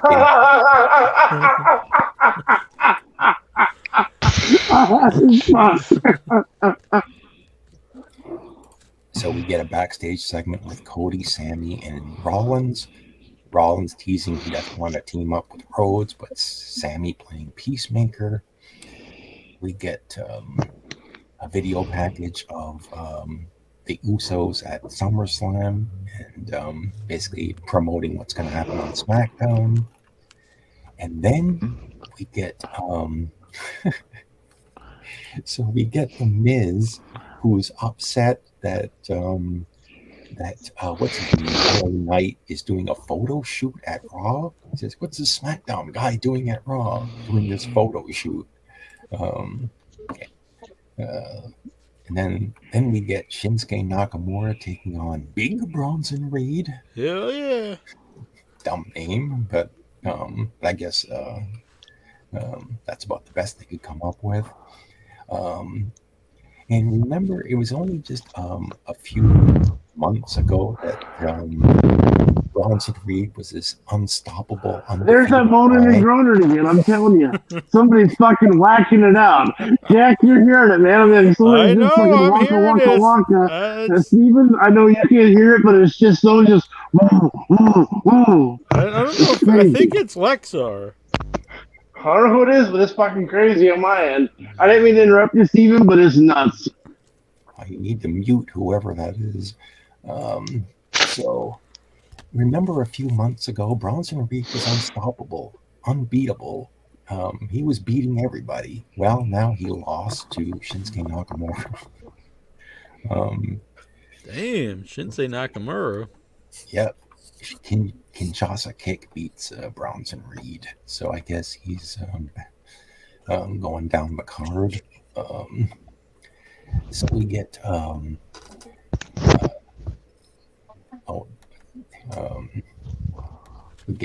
Adam Pearce. Okay, Adam Pearce basically saying that Raquel Rodriguez is still not cleared to compete. That's tremendous, man. I love it. You're welcome. Thank you. Who was it? I'm sorry.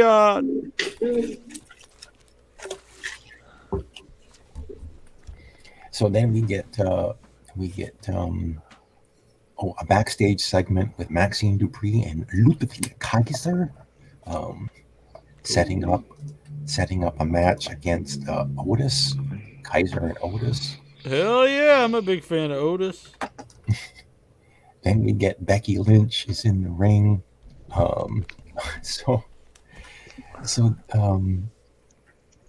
they're gonna Becky Lynch is gonna face Trish next week, and on Raw with Zoe Stark banned from the ringside. But in the meantime, Zoe and Becky are talking back and forth when they're interrupted by Shayna Baszler. Now, as I was saying, Shayna Baszler looks the worst for wear after her match with Ronda Rousey, but babyface Shayna continues because she sort of gets in Zoe Stark's face. Becky kind of acts like a matchmaker and suggests that Shayna and Zoe should have a match. That's for Pierce makes it official. He comes out and basically says, "Okay, you two are gonna have a match." Remember J.D. McDonough, the guy who attacked Dolph Ziggler? I saw him in the Battle Royal, but I honestly had no idea who he was. Well, WWE kind of forgot who he was too, because he was beating up Dolph Ziggler backstage, and that was the last we saw of him for like a couple of months. Anyway, he was back again talking to Finn Balor. Damian Priest confronts these guys. Hey, what's going on? I guess they're saying that Balor and McDonough are old friends, and I guess they're teasing maybe he could join the Judgment Day. Anyway, we get Zoe Stark and Shayna Baszler, and Zoe, who's the more agile of the two, are flying around the ring and using these power moves, and Shayna's she's fighting back, but she eventually does actually win by pinfall over Zoe Stark. There's a very audible spot where she was telling Zoe what to do in the match. Like she was saying, you got because they set up where Shayna had her arm behind her head, like she was going to do the stomp, but I think she had to remind Zoe to do that or something. Oh, it was also, very loud. Yeah. We also had Becky Lynch at ringside drinking lemonade. Mm-hmm. And one of the most legendary call-outs ever was Wade going, "Now don't spill the lemonade." And it was just out of nowhere. Well, Becky did her best Triple H impersonation and spit the lemonade in the air. So next, I drank lemonade with Nikhil and Dobbs in England and sure. Yeah. Pretty badass time, if you ask me. So next up, we get Byron Saxton interviewing Shinsuke Nakamura for a couple of minutes, but then he hears a commotion and runs around a corner or somewhere, and basically sees David Dunna beating up Sami Zayn. So Sami Zayn is on the floor, beaten up. So why did JD Madonna beat up Sami Zayn? I guess we're going to watch and figure that out. But like they had the spot where they were talking with Finn earlier, and it didn't seem like the Judgment Day liked him. So like, why is he beating up on Sami Zayn? Well, taking Sami out of the main event. Next up, we get Otis taking on Ludwig. So this one had Maxine at ringside, and the other guy, Giovanni, he was at ringside as well. Actually, I think Gunther might have been at ringside too. So basically, Kaiser wins. He pins Otis with I think he kicked him in the face. Yeah, pinned Otis. Nothing stops a man like kicking him in the face. That's what I'm gonna do to you, bitch. Mm-hmm. You might try. And succeed! All right, so see, look, like this is your foot. See, look, watch. This is your foot. This is your foot coming to kick me in the face. I do like that. I do like that. What are you gonna do? Huh?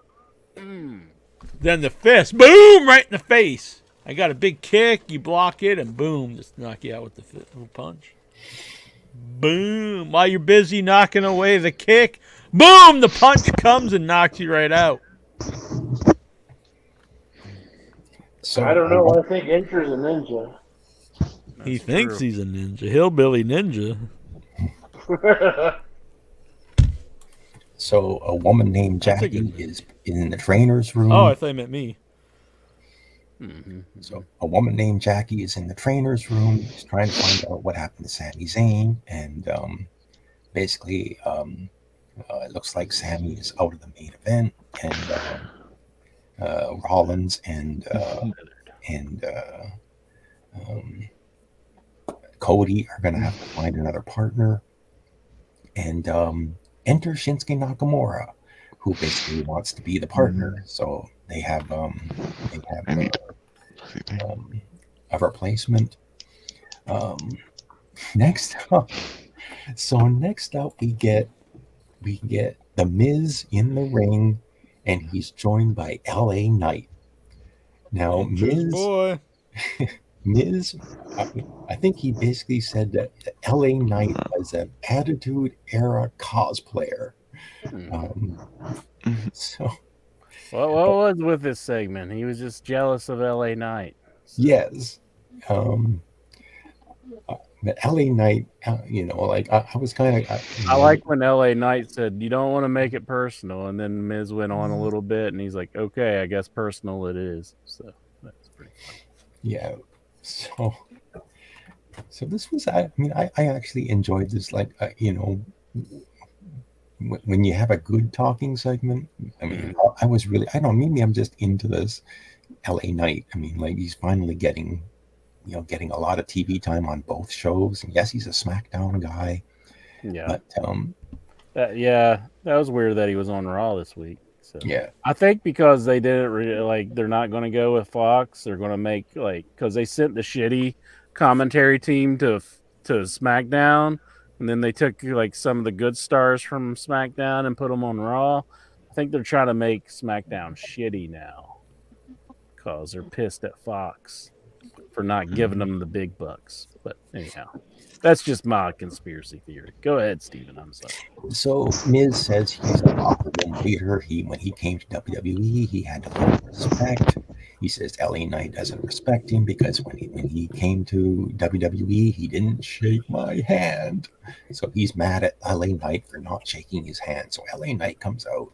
Crowds really into him. He gives his catchphrase, "Let me talk to you." Mm-hmm. So, yeah. So he's not like a dumb asshole. Cody Rhodes is like, "What do you want to talk about?" Like, they can't even have a conversation with you. You're a fucking asshole with a microphone in the middle of the ring. They can't sit there and discuss things with you. Wow. Anger the kitty. Oh, sorry. So LA Knight extends his hand, but Miz refuses to shake his hand.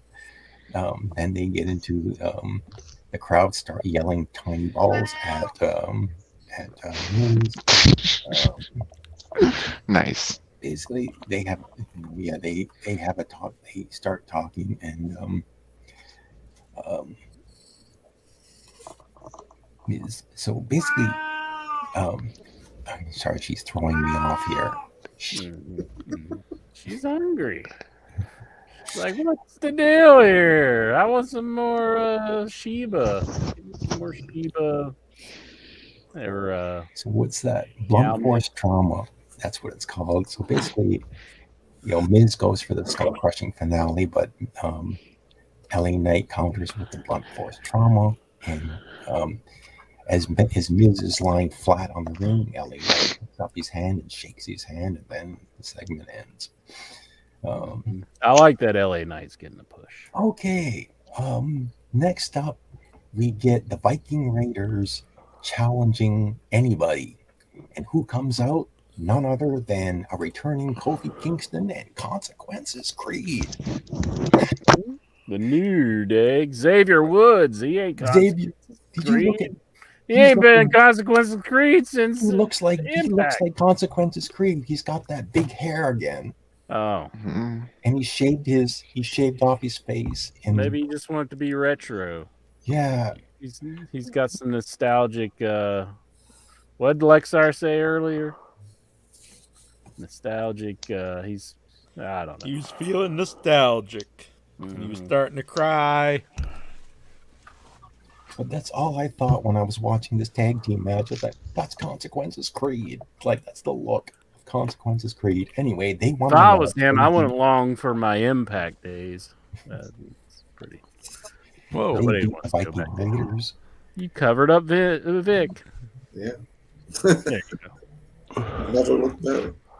Kofi Kingston got all of his moves in, the boom drop, the Trouble in Paradise, the SOS, and Woods, I think Woods got the win. Anyway, winner was in the match of the New Day, so I guess they're on Raw, so as a tag team. So, well, that should be interesting. They can take on all the tag teams. So we get a backstage segment with Becky Lynch and Shayna Baszler.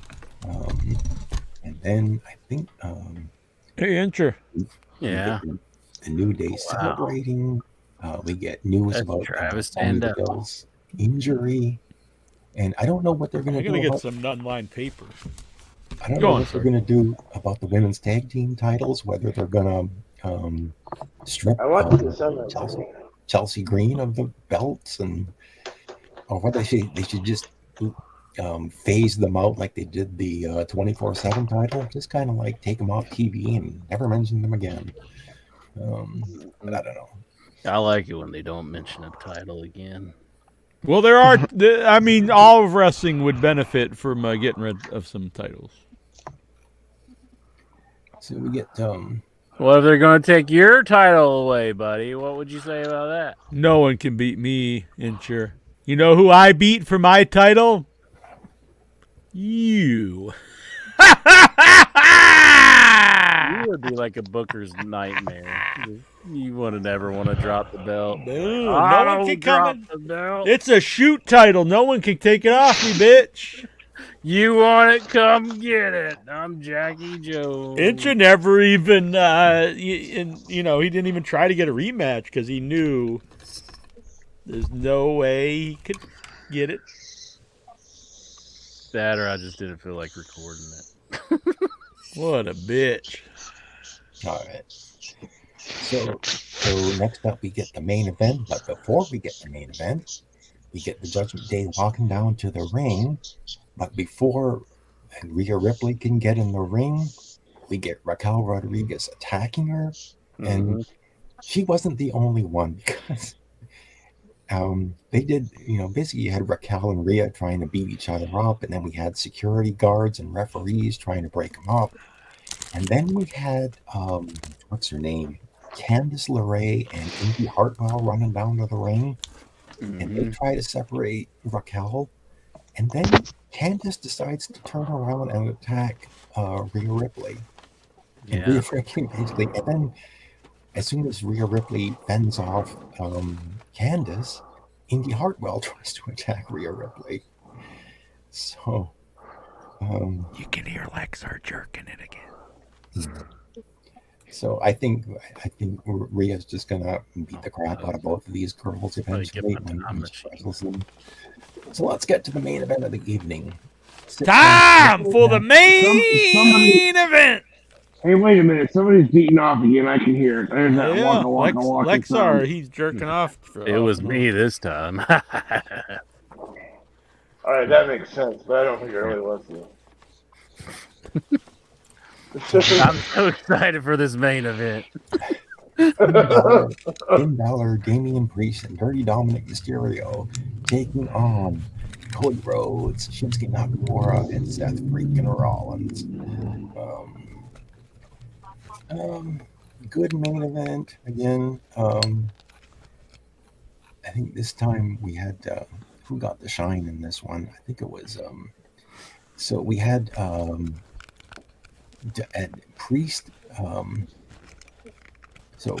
Again, the briefcase came into the finish because Priest was at ringside and he hits Cody in the back with the briefcase, and this prompts Sami Zayn. I think he came out of the crowd. I don't think he came down the rampway, and he attacks Damian Priest and throws him over the commentator's table. Yeah.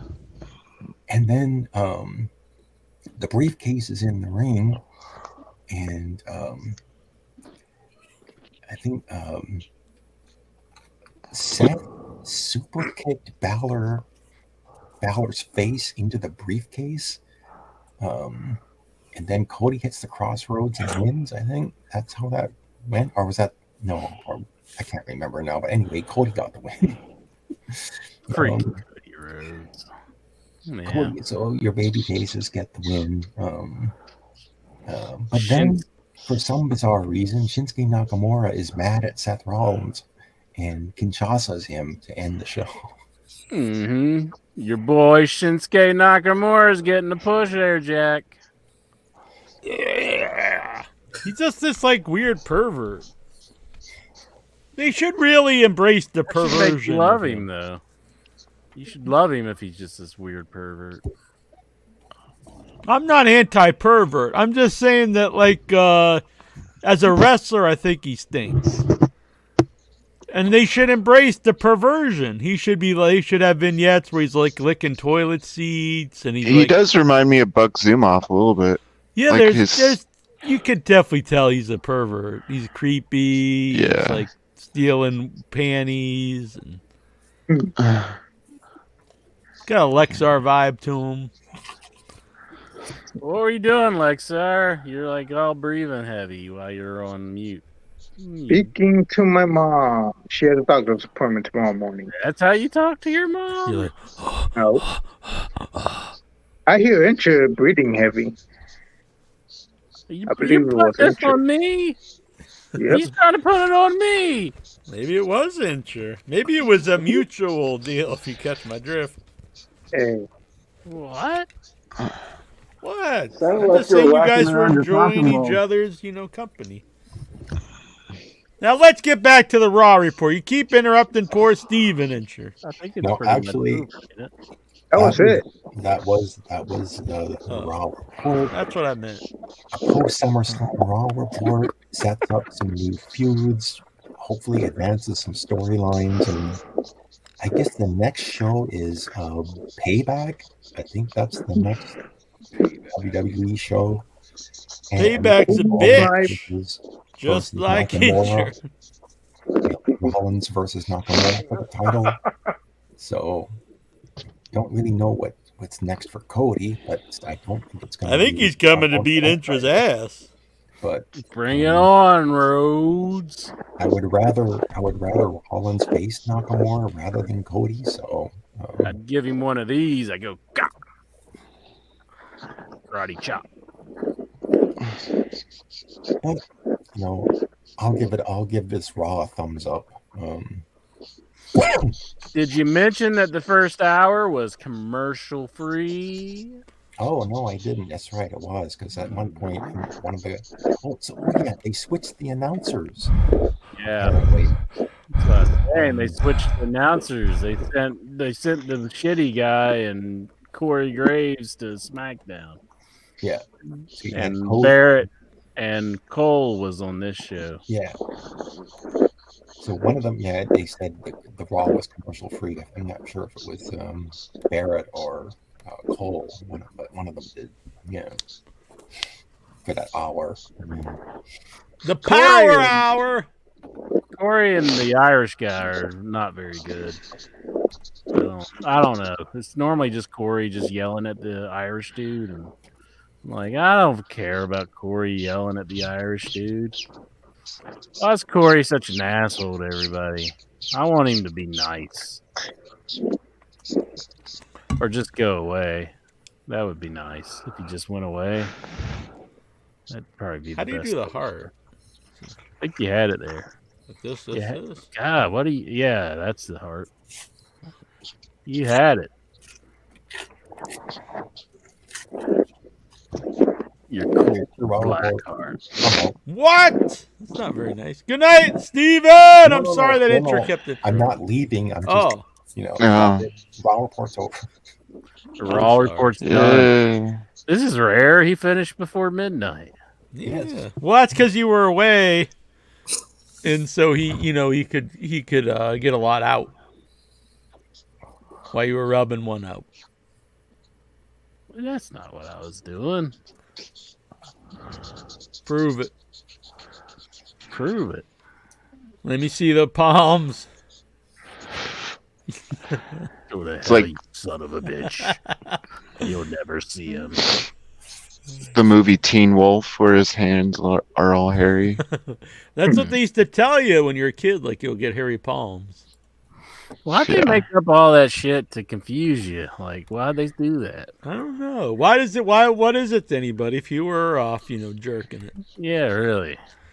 Worst things you do. Like, It's like, I guess I'll just go get some heroin instead. Yeah, I can't touch myself, so I'm just gonna chase the fucking dragon. Yeah, maybe that's some of the bad things been going on the last few years. They could have just jacked off. They wouldn't be shooting up schools or something. All right, Incher. That's like your song, like, why can't the kids pray in school? You're like, why can't the kids just jacked off? They wouldn't be shooting up schools. I think there might be something to that. Mm-hmm.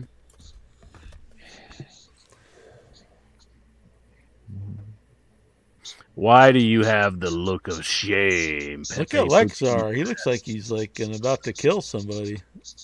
Yeah, you don't answer my questions. I'm only 6 more days in suspension until I can post back into the groups. All right. Well, when you get back, be good. Be a good, upstanding citizen. Mm-hmm. No more, naughtiness. Shenanigans. Exactly. Just cool, cold, collected. Let's take this moment before we start asking questions and answer Patrick Howe's question. Do I not exist? You exist here. You exist here. He love you, does Pat exist. He asks that like every week. It's hilarious. That's why he shows up, just to make sure he's still alive. There must be somebody in his life that tells him he doesn't exist. They're like, you don't exist. So His he comes teachers. here to ask us. I like to take selfies on here. Yeah, you look like a real douchebag when you're doing it. Look at that. Oh my god. What a douchebag. Now he does what? I'm used to it. Faith does that all the time.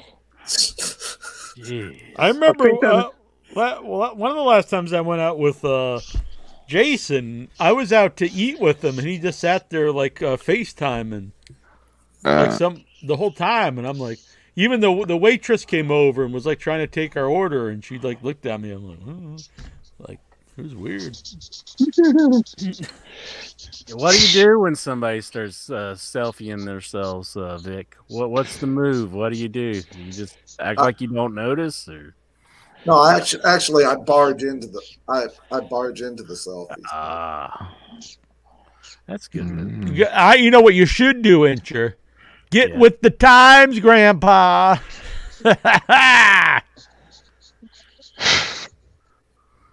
I saw you taking selfies with Otis. You're like, oh, Mama, you know who that is here? In the Winn-Dixie? That there's Otis. That's a WWE superstar. I'm going to go get my picture. Well, it's appropriate then if you see a wrestler that you know. Well, a man's eating breakfast. It's appropriate just to barge in and say, "Put down your grits, Otis. Take a picture with me." His meal had not been delivered yet. And I asked him, and he approved. And then he was like, "You going to the show?" And I said, "No." So this was appropriate. You bothered the man during breakfast. And you weren't even a fan going to the show. No, I was a fan. I should have lied though. Instead, you see, Lexar, he takes pictures with all the Schlack and all these guys who massacre their cock and balls in front of fans, and they're taking bumps through thumbtacks and glass, and they're crucifying themselves, for the enjoyment of others. But he's there paying, and he's there at the show. He don't just walk in and get a selfie with them and then go hang out in the alley. Yeah, superstars and like wrestlers get annoyed when they're been asked to get a photo when they're exactly. You're not bothering them while they're they're eating their hot dogs, and Incher just barges in. He's like, "Hey, buddies, let's take this photo." Then he's yelling at me, taking photos when we're here being videoed. Yeah, we got to be ultra entertaining while we're on this show. I'm trying to be. I ain't getting much help from my co-host. Whatever. Gotta man up. You're the biggest sandbagger on this show. I try to do big. Gotta man up, boy. Sandbag and sure have fun. You're over there. Oh, you're half asleep. Mm-hmm. Talking to you is like it's like shooting the dragon, chasing the dragon. I was like, I don't know if I hear. Am I fucking strung out in heroin? What's like laying in an opium den, kind of. I am kind of tired. You're born tired, boy. Sorry. Get some of that Rudy Tooty beer in you. I'm going to sign off, guys. Good night, Vic Schiavone. I'm sorry that Incher put you to sleep. You ran Vic off. He doesn't want to talk because of you. I'm talking to wrestling here. I'm sorry that he run you off there, Vic. It's Incher. He's not even paying attention. He's playing Sudoku on his phone. Hell yeah. Got to play the Sudoku. Oh, he's playing Mega Millions. Oh, I do got some Mega Million tickets. I have some too. I don't normally buy them, but it was 1.55 billion. I said 1.5 billion on Facebook, and they're like, "It's not 1.5 billion, you fucker. It's 1.55 billion." I'm like, "Oh, excuse me. Excuse me." I told the buddy I bought them from down at the convenience store. I said, "If I win, I'm gonna give you some as a tip." And he laughed. "Oh, thank you, buddy." Now, I'm not Tazo. I'm not spreading like stereotype stuff. But I live in a very white town. It's like 99.9% white. But every single convenience store is owned by an Indian fellow. And I'm not saying that's good or bad, but it is very much like a TV show. Question number 1 here from Lexaz. But they're all good folks. Do they live in the back? I don't know where. I don't know if they live in town or not. The true story at the Chinese restaurant in town. None of them live in town. They bus them in from Chinatown in Boston in the morning. Yeah, they bring them in the bus in the morning and they take them back at night. Because if they did live in Jones's town, he'd pack up and move away. He'd like, get out our torches. Get out of here, fellas. But that guy's really cool. I actually have him on my phone. I text with him. He's a guy who gives me free coffee and stuff. But he gives me free coffee. There's a young damsel who gives me free other coffee. But the point was, I was trying to say, he's a good guy. And after I went and made my movie, then he started calling me superstar. And then one movie star, superstar, and then he's like, "Oh, where's all your Hollywood girlfriends at?" And he gets a big smile on his face.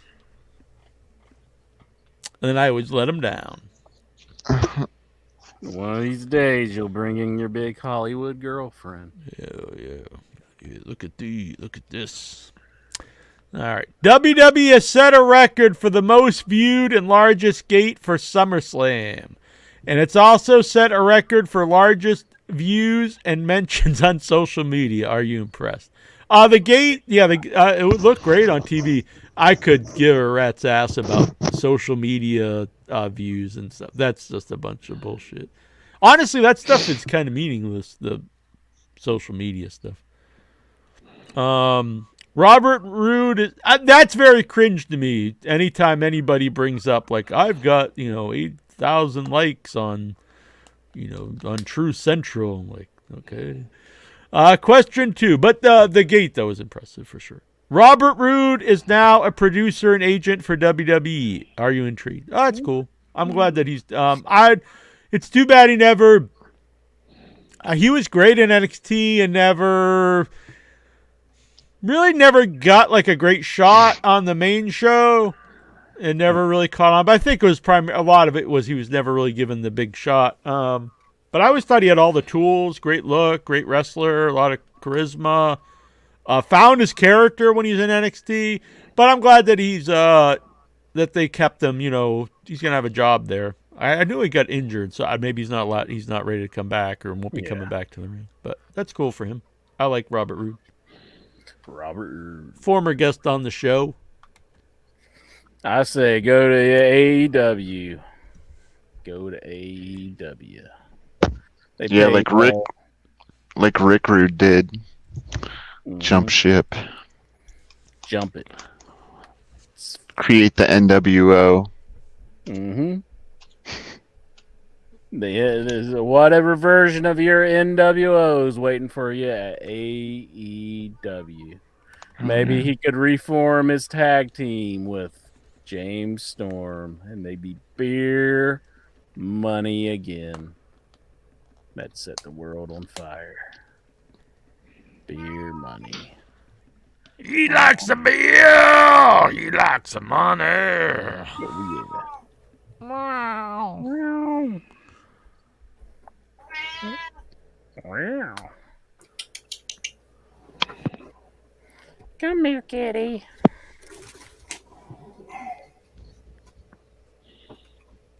Wow. Meow. Very cute kitty. Brock Lesnar's going away from WWE for a while. Well, you miss him. I mean, that's pretty standard for Brock. I do think Brock probably works better in short doses. So not really, but there's times I'm not really a big fan of Brock matches, and sometimes I love him. I actually do think him and Cody work really well together. Do you think that the Endeavor group will try to get him to have another MMA fight again? I think he's probably past that, but will they try? Probably. Yeah. What do you think of Gunther versus Brock? That'd be interesting. I think the match would be great. The only issue is Brock would probably have to be the baby face. Well, I guess you could bring him back because he works as either heel or face. So I think he'd have to be the face in it.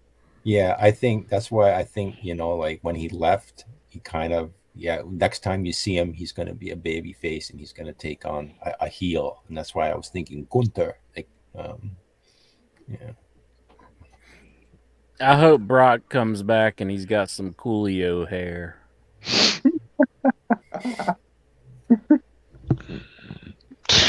I like how he has like his new hairstyle, but I want him to change it up to something and have some. Cool Maybe he'd like to be bald. I would like Lesnar bald. His balls or what? Bald. Oh, like incher, like smooth baby bottom bald. Yeah.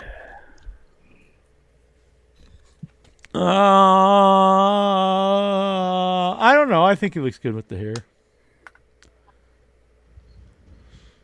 AEW Collision ratings have been dropped because of SummerSlam and the Jake Paul Nate Diaz fight. Are you surprised? Not at all. I think everyone knew that. The week before, it did a really strong number. I'm not really. The thing with the. I can't say ratings don't matter, but the way you look at ratings are completely different from the past. Because all these shows, you got to look at like they're still like in the top like 3 and 5 and all that stuff. Even if you compare them to the 90s, whatever. But everyone knew Saturday night is going to be bad at times because a lot of other things happen, UFC fights and WWE pay-per-views and. But that college football is coming up, so. There's always going to be. I mean, honestly, any night there's always going to be something. But Saturday, there's a lot of stuff. Maybe that's why it's called Collision, because it's going head on with other shows. Collision. Yeah, and then a big thing about all these things though is DVR and on demand, because apparently TBS is very happy at Turner because they keep adding these shows. I know they want 3 hours of Dynamite, which I know is good for them financially, but historically it's been very bad for wrestling to go for a 3-hour show. Just for me, as my personal enjoyment. I know Raw does very well, money-wise being that long, but I think it makes it a very hard show to watch. And Nitro, I love Nitro, but going to 3 hours, it definitely didn't improve the quality of the show. I think it's just too much stuff to write every week or put together every week. You should have watched this week's Raw, Jack, because the first hour, no commercial breaks. Just Raw for 1 hour solid. Damn, that reminds me of nights with you at the Fan Fest up in the hotel room. 1 hour of Raw, uninterrupted. So we watched it. We watched Raw. Damn. See, look at this. Intra forgets all these times we spent together. Wow. On a personal note, I was supposed to go to Combat Zone Wrestling Twisted Metal Deathmatch Wrestling event last Saturday. However, it didn't happen because it got canceled. Apparently, the county got 2 anonymous phone calls complaining about the wrestling event. Police said if they would still go with the event, police will shut down the event and fine the company and the owner of the junkyard $200,000. Is this suspicious to you? Yeah, I don't like that kind of stuff. I don't like tattletales. If you're against that show, just don't go to it. I think ruin it for everyone else and hurting them, financially and stuff. That's just lame. I know Incher's big on calling the cops. I like tattletales, and I'm glad they called the cops and got it shut down and ruined it for everybody. God bless them. Wah, wah. Yeah, fuck that. See, Lexar, never trust Incher with any kind of, stuff. You tell him something, he's calling the cops, turning you in. He's gonna he'll call up the IRS, turn you in. He's just all about, sucking up to authority. He'll call Biden's DOJ. He'll what? He'll call Biden's DOJ and yeah. DOJ. Oh, yeah. I'm not sure. That's exactly what happens. It's a DOJ job.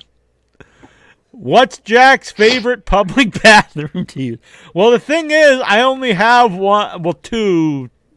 three, I guess, technically in Milwaukee, but 2 of them are part of businesses. So one's is part of a grocery store, and the other one is part of Dunkin' Donuts. And Dunkin' Donuts is only open Dunkin' till 7. Blownuts.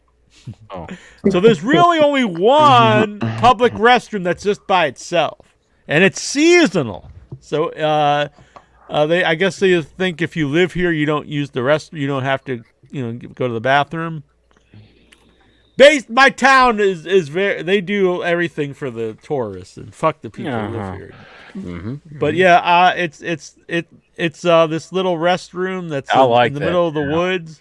I've never seen any worker or attendant there, so it's an unattended little bathroom in the middle of the woods, and it's very rapey looking.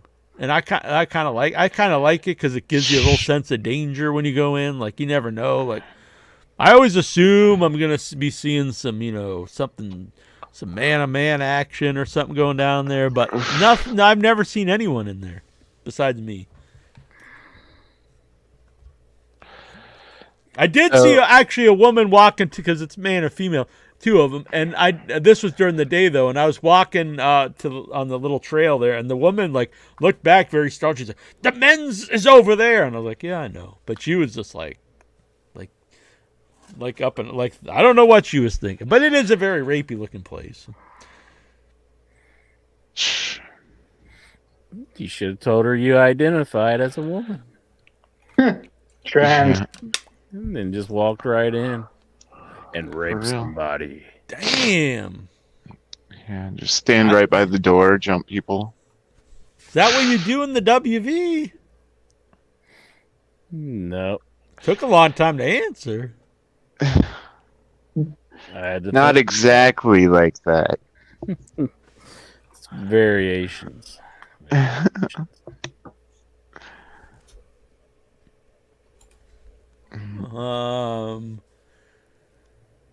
When was the last time Jack and Incher had girlfriends?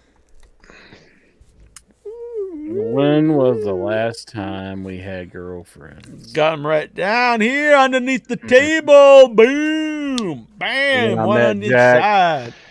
I said I'd ever need a girlfriend because I've got my audio sold. Boom. Mm-hmm.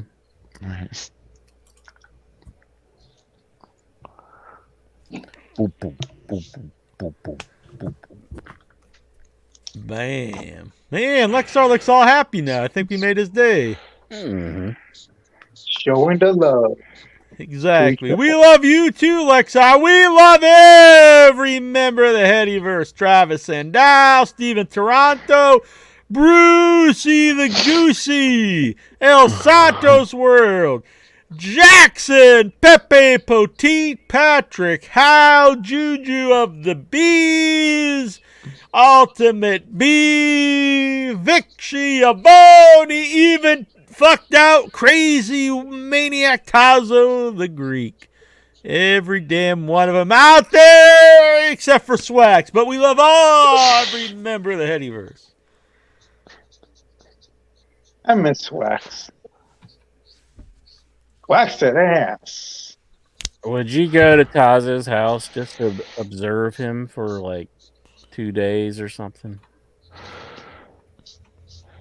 I don't think he's being at the house. He's probably being at his own boulevard with his homies, smoking the funny stuff. No. Have you been spying on Tazo, Lexar? No, but I kind of have a sense. He probably go to Times Square just to hang out, just watch people. He doesn't go nowhere. He just stand in the middle of Times Square and just look at people. Who does this now? This is Tazo.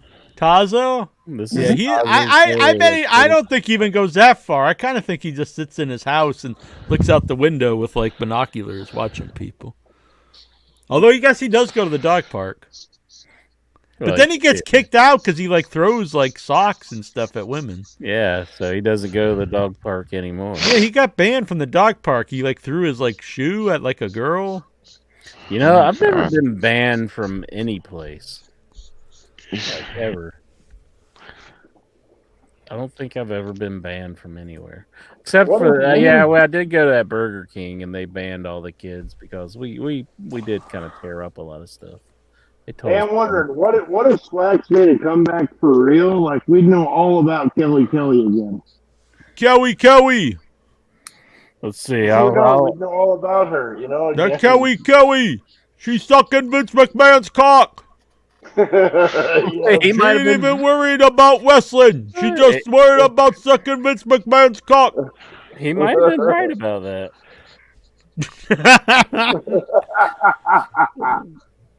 Maybe she was NDA'd. Could be. I wouldn't doubt it. That's good shit. Are you texting him right now to get on the show? Are you sending the link? Send him the link. Send Swax a link. My heart's feeling warm. Last time I tried to open up and be nice to the man, I was like, here's the new show. Here's the new link. And he goes, will you start doing the show on Wednesdays? So I'm like, God damn, shut up, asshole. I'm trying to be nice and give you the link, and all I hear is all this bullshit. You shouldn't do the show. This is when we have to do it. We don't work around your schedule. Wednesday is part of your original night, though. It is the original night, but Incher works on Wednesdays. Schedule. This would be the best. Like, you just imagine Swag showing up. That'd be the craziest shit ever. And if we did Wednesday, we'd have to start late because we'd be on the same time as the one of the shows we watch each week. So Tuesday, I know there's going to be no night that there's no something. Right. There's going to be a show every night. I know NXT's on Tuesdays, but anyway, it's on. That's all that matters. What VHS and or DVD set from classic children's TV shows and cartoons would Bruce's ghost like to own? Rugrats in Paris. I was too old for Rugrats, kind of. I like Pee-wee's Playhouse a lot, yeah, and like I love Transformers, like the old TV show. Transformers, robots in disguise. Transformers, more than meets the eye. G.I. Joe would be good. I love G.I. Joe, too. G.I. Joe is here, there. G.I. Joe, all-American hero. Do you that like movie's G.I. weird. Joe, Steven, or did you hate G.I. Joe? Did they play G.I. Joe in Canada? I used to have those, the big, tall figures. Not the so did my brother, yeah. I had those like a hand-me-down because my brother's older. I had with like the Eagle Eye and with Kung Fu Grip. Yes, with Kung Fu Grip, and that's what I used to play when I used to play with them and in wrestling. Yeah, see, that's what I used the G.I. Joes from the 80s for wrestling figures. They were perfect for wrestling. Yeah, they had more points of articulation. Unlike all the wrestling toys of my youth, like they're fun. Like I look at them now and they're cool looking, but they completely suck to play with. Like this just big hunk of rubber. It's like you can't do shit with them. And some of them would be in like Rick Rude's like with his hands on his like this. What the hell can you do with that? Like he's gonna headbutt a guy. Yeah. At least if it like Macho Man was like this, at least you could drop an elbow. The Remco AWA guys were probably the best made figures of that era. Because at least they had movements. They were made like, the knockoff He-Man. But G.I. Joes were the best because you even had the bend elbows. The original G.I. Joes just went like this, but then like they had the swivel after the first series. And you could really do a lot with them. Now they can do everything. Sometimes I think of just opening them up and setting up a ring and playing here. It's like, yeah. Book my fed. You should at least film it. Put it on your OnlyFans. Yeah. See, I sent Swax the link. I've been sending the link the last 3 weeks, and he doesn't call in. See, Intra puts out. Intra's like the Young Bucks. Like they're like, oh, woe is me, CM Punk so mean to me, and then they're going to tell, Dave, go report that Meltzer's a bum. Like, oh, well, CM Punk's a bum, guys, and I didn't get this from the Young Bucks. So Intra's out there, and he's painting me out to be, this guy that's always trying to ruin Intra's fun and out to backstab him, while in reality he's off going, Swax, come on the show. I know it'll ruin Jack's day. See, that's the real injury. He's a snake in the grass. No. For one, the white rat. For one, I let people in on some of my behind the scenes. Yeah, after 5 months.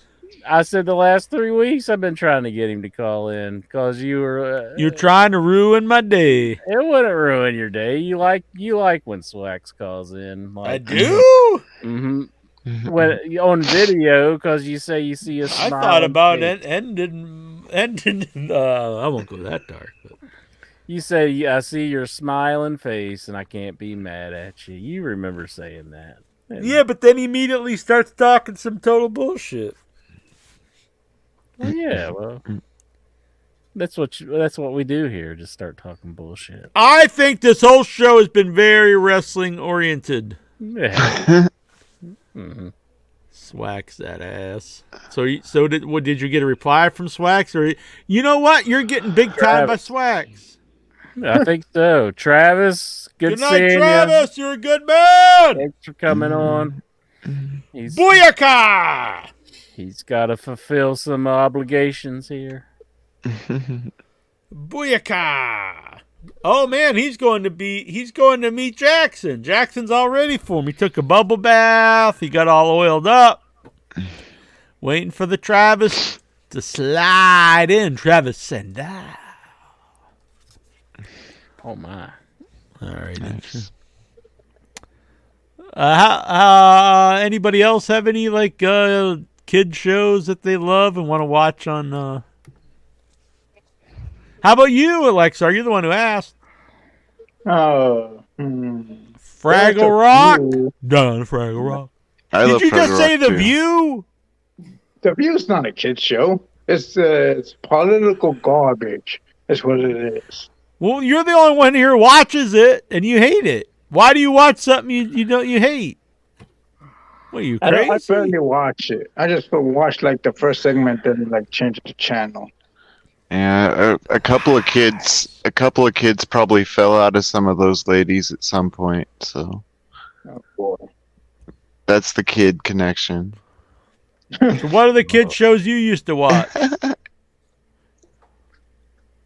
Gummy Bears, no. Care Bears, Gummy Bears. My Little Pony. No, that's a good theme song. Gummy Bears, hopping here and there and everywhere. That's interest program. We are the Gummy Bears. That was a good theme song. We are the Gummy Bears. The Smurfs. I used to. She-Ra. Tiny Toons. Yeah, Tiny It's Toons. like, yeah, Animaniacs. We're tiny. We're toony. We're all a little loony. The Muppet We're Babies. gonna get a copyright strike. Mm-mm. That's a good song too. Electric Company. Oh yeah, that too.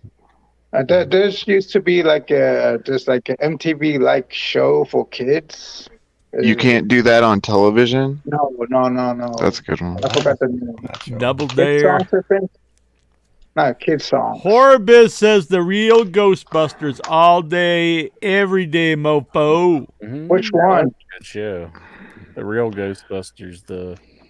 The one that they made. It was like Kid Video or something like that. It was like Kid Video or something. Pepe says there ain't nothing wrong, man, with a I'll little look that pot, up. man. For sure. 420, bro. Well, gents, the clock strikes 12, and I must bid adieu. Good night, Stevie. Good night, everyone. Good man. Pepe says they're bringing back the old X-Men cartoon from the 90s. Oh yeah, that one. I used to watch too, X-Men. Yeah, X-Men was good. I like the Batman show. That one was really good. Oh, that too. Yeah. The Adventures of Batman. Burt Ward. Nah. Well, that one's funny, but it's not like, serious. It's not serious. I just learned, I seen up at Target. I'll show you. I took a picture of it. And I guess it just, I was, totally befuddled. What the hell? But look at this.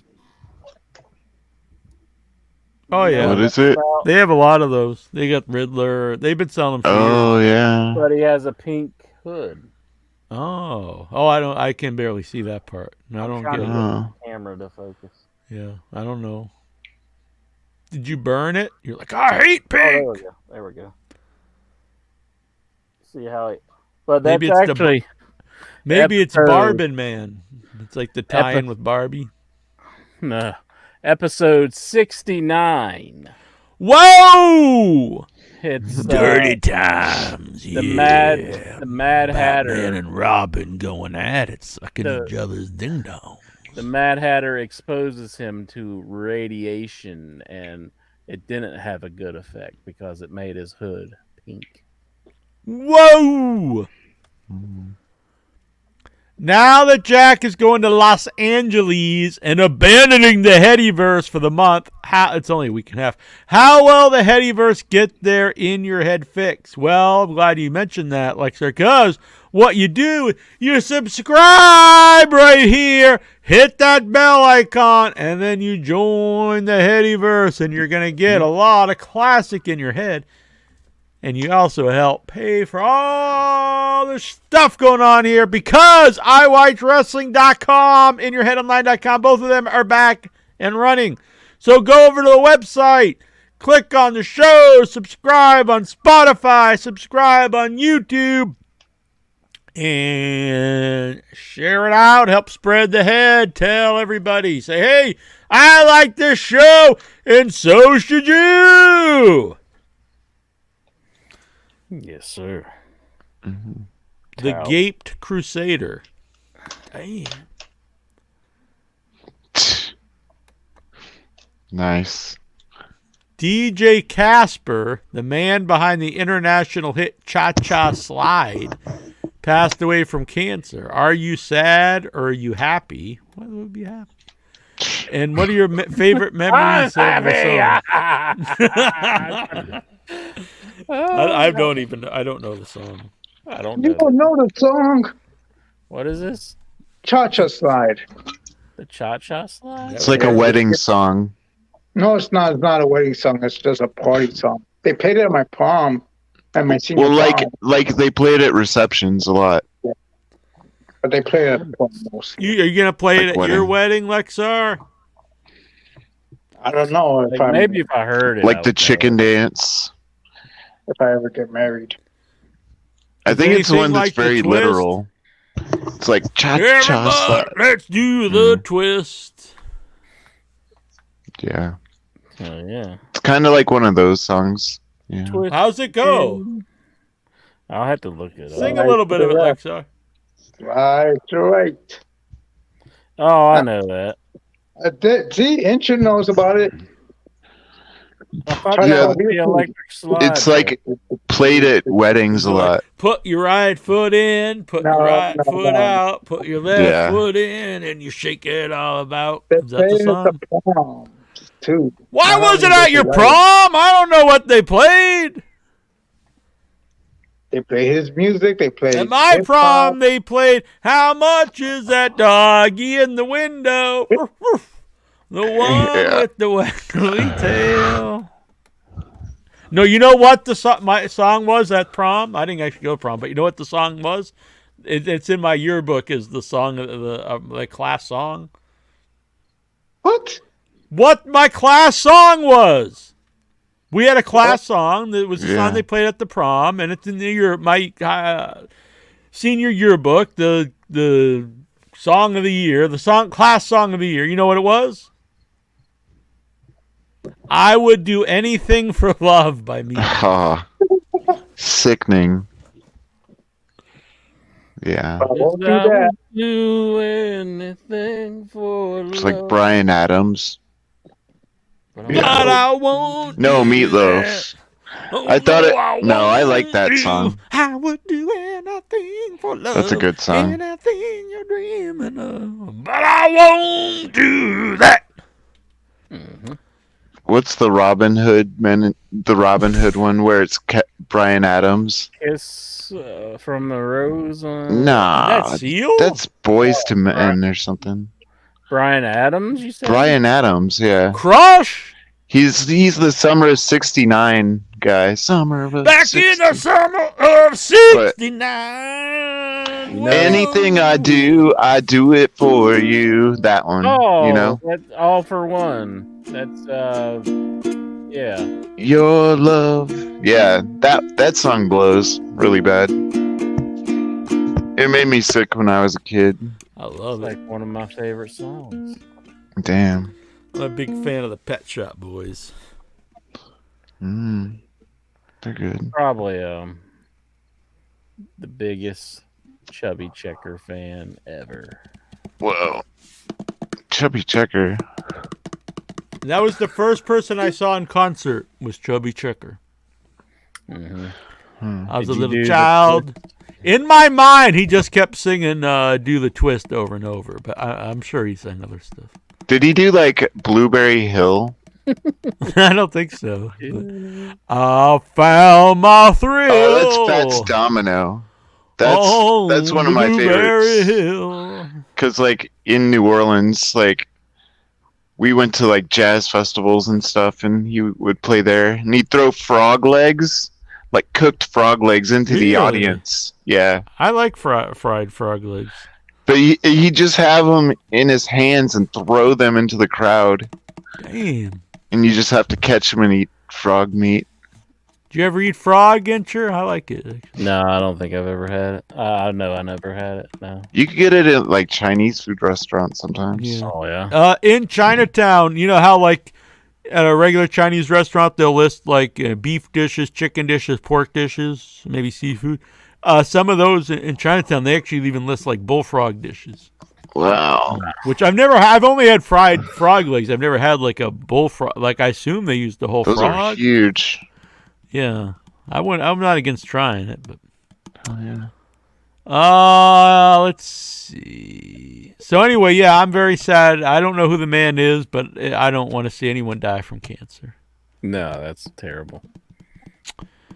In Florida, they are starting the new school year this Thursday. Is this too early? Oh, I don't know. On Thursday? I guess it depends on how early they get out. What is it? I have no idea. It's been a long It's a time new since I was school in year. school. They're starting it in this Thursday in August in Florida. I think the kids are going back September. next week or something around here. So a week and a half or something. So it's kind of close. I always hated that. That was the worst thing ever. Yeah, you were having fun, and then it's like, fuck, I gotta go back to fucking school. Like that. You kind of was like, You love school, XR? Maybe to hang out, make out with girls. You were making out with a lot of girls back in school? Oh, yeah. But I thought you hated like people making out in public. Yeah, I know. What a liar. Jeez. Well, that's when I got split up, and most of those girls got boyfriends and hitched, and like. Are you like, knocked up? Started popping out the little up. babies. Yeah, there's this one girl that I think I kind of knew at the time. I heard she got like pregnant by a guy who like, didn't want to be with. You know how that happened? They had sex. Yeah, Whoa. Unless it was immaculate conception. With their fingers? No, with their ding dong. Oh, okay. Into the vajayjay. Okay. Sorry. The little whoopa whoopa whoopa whoopa whoopa. I'm not following. That's the noise I make. I go whoopa whoopa whoopa whoopa. Oh, it gets the women very hot. Do you say that? Do you say that in front of what's her name? The one from Without Your Head? Annabelle. Do I say who? Yeah, there's actually a video of us creating a sex toy. I'll send it to you if you want. And I make that noise. Was she impressed? Was she intrigued? Oh yeah, definitely. Actually, we're trying to set it. She might be going to LA. Mm-hmm. So let's see here. Any questions? All right, that was it from Lexar. Thank you, Lexar. Thank you. And with that, I must bid adieu. What? You getting your questions answered and then you take off? Yeah, because my phone's heating up. It's at 8% right now. Alrighty, Lexar. I don't know if I believe that excuse. No, it's a lot. Like it just now heats up right when the very second his last question's answered. I mean, come on. Yeah, What do you think we are? A bunch of fucking dumbasses?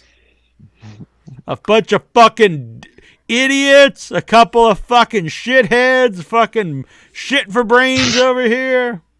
Fucking kill you, Lexar! Just gotta calm down. It's sure. Don't take it so personally. Yeah, I don't know what came over me there.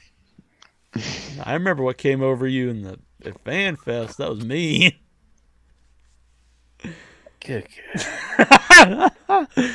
Oh man, that was a good one. You blame me for just like punching you once, just like nice little. He's all talk, Bruce. He's like, I'm gonna beat your ass, boy. But when we're around, he's just like he just sits in the corner. Just gives me that 3 mile stare where he looks like Full Metal Jacket. Yeah. Is this why you didn't want me to looks bring like my Gomer gun? Pyle and Full Metal Jacket? Is this why you say I don't think you should have guns? Yeah, I've seen the movie. It didn't work out good. It's like him or Travis Bickle. Jeez. Blow my hand off. Yeah. Well, you got any more of these questions? Yeah, that was the first. Well, that was for all right. Nikhil time. Boom. Nikhil, my buddy, I love him. Oh yes. What's this for? That's 6 from and that's Sean Waltman's logo in the NWO. Mm-hmm. See, I wasn't really watching during that time, so I kind of. You're a fake fan, boy. Yep. We are approaching 8 months since WWE brought back Bronson Reed.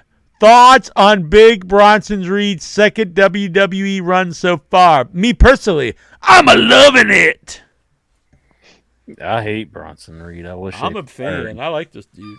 I like the big fat ass dudes who can move around. Him and Otis. I'd say fuck Chad Gable. Put Otis and Bronson Reed together. Put the tag belts on. I think he's a total waste of money. I honestly like him. I do like rid him. of him. Good. Terrible. I was watching that Battle Royal, and he's one of the few guys I was interested in. Everybody else looks the same. I was like, I don't know who's this guy. Like, cause like demeanor, Vincent and Rick Haagen-Dazs, and I was like, who are these people? Rick Haagen-Dazs. Karrion Kross. That's another guy. I'll be honest.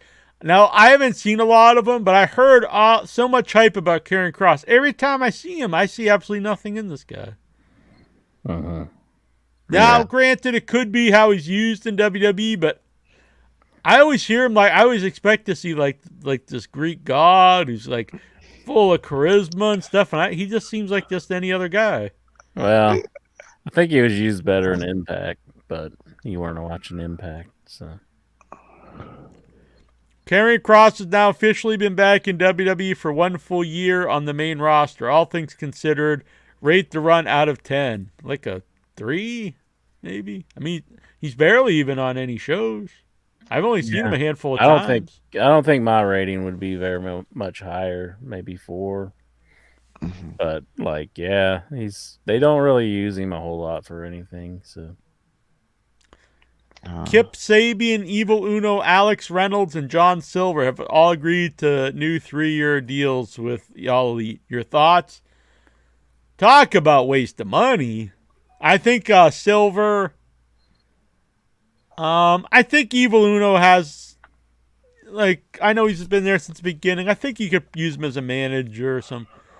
But Kip Sabian, this guy is never. They've given him many shots. Never over at all. His name's Kip. Yeah, this guy stinks. My honest thought is to keep all 4 of the Elite, Kenny, the Young Bucks, and Hangman. They had to they were like, you gotta sign our buddies, and so that was part of the deal. Yeah. I'm not too big on Kip. And not too big? He fucking sucks. Has he ever done one thing that you like? Honestly, has he ever done one thing that's memorable or you like? No. Yeah, that's what I'm saying. Probably his best run was with Miro, and that wasn't good either. But that was probably the stuff I liked the most.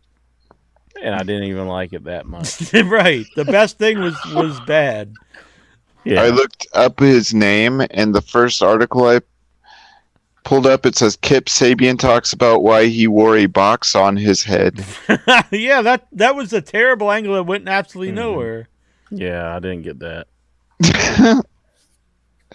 Okay. Michael Cole and Wade Barrett serve as the commentators for Raw. Cole will remain on SmackDown while being joined by Kevin Patrick and Corey Graves, beginning August 11th. Thoughts on the commentary change? I don't like having... that's what I was talking about. I do like the shows feeling different. So if you have 2 completely different shows, you shouldn't have the same commentator in both. It's weird because Michael Cole is seen as a legend now, and I think simply because he's been there a long time. I always remember everyone thinking he was a bad commentator. Now it's just simply I think that he's been there so long. Now he's considered good, but he's not. I mean, I guess he's better than some of the other horrible commentators, but he's definitely not good. Yeah. Yeah. I said earlier, I think it's because they're mad about the deal kind of falling through with Fox, and they're making the show bad by sending them the bad commentary team.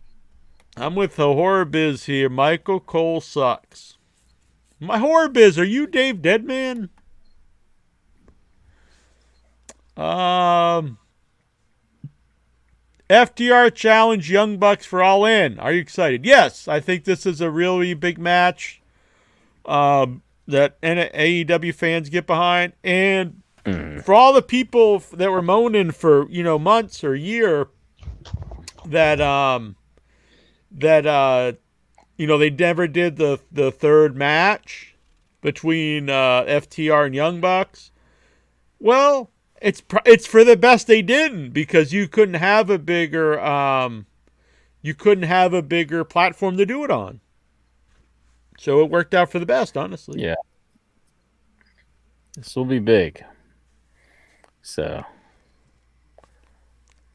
curious to hear some of the other matches they got for the All In show. But. Yeah, it looks like Punk and Joe, which is cool. And then Cole and MJF, which I think it's not going to be they're just buddies wrestling each other. There's more to what's going on here. Yeah. But I am very interested in that because it has not been predictable. I did like that Kenny, whenever he announced that they signed a new deal, and then he said, heck, might even go on Collision. Yeah, they're definitely teasing that this is going to happen. I think maybe because they need 2 big shows back to back, maybe we'll get Joe Punk on one and then maybe Joe and the Elite on the other one. Mm-hmm. Or at least they'll do something to hint where they'll do that match down the road. Because when you do that match, or you need some, you can't just build it up 1 week. You know what I mean? I would actually probably put it off at this point instead of having like a 1 or 2 week build. I bought an CM Punk FTR shirt at All In. That's cool. I bought a shirt, the Boston Blood and Guts shirt, and then it came in the mail and it was the wrong shirt. And so I called Pro Wrestling Tees, and they were no help really whatsoever, and almost seemed like they didn't believe me. And so then I emailed, and they were like, send a picture of the shirt you claim you got. I was like, what the fuck, people?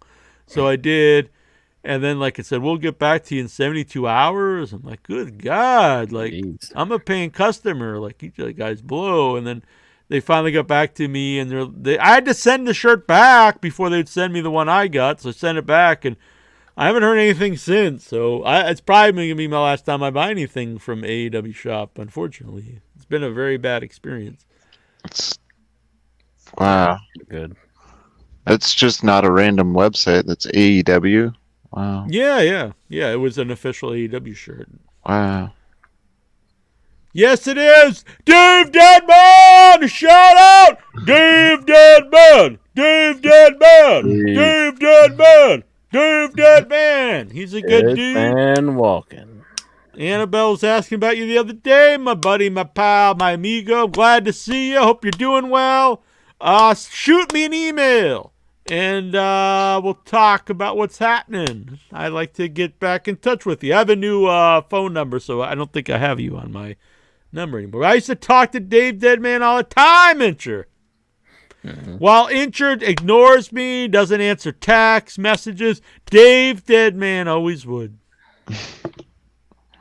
I answer you. Yeah, like maybe like in 3 or 4 weeks. Breaking Bad actor Mark Margolis died. R.I.P. Hector Salamanca. Any memories? Of course. Oh yeah. He was really great on the show. That's unfortunate, Yeah, great actor, many roles throughout the years. He was in Scarface, but like many people loved him in Breaking Bad, and then it was great to see him reprise the role and really expand the role for really Better Call Saul. Yeah, he really was one of my favorite characters on Better Call Saul. I don't even know which I like. Part of me is like, I don't want to like something better than Breaking Bad, but part of me liked Better Call Saul even better. I don't know. I love both shows, and they really did a great job interlacing them and making them seem like one big story and universe. And I know right afterwards there was rumors they were going to do a 3rd series with someone else, like maybe follow her, which would have worked, but I guess everyone wanted to do something else. But hopefully, I would love it if sometime down the road, years from now, they would revisit and see what happened with, Saul or whoever. That'd be pretty sweet. You could do it. He's in prison now. Spoiler alert. Go back in 5 years to see where the man is now,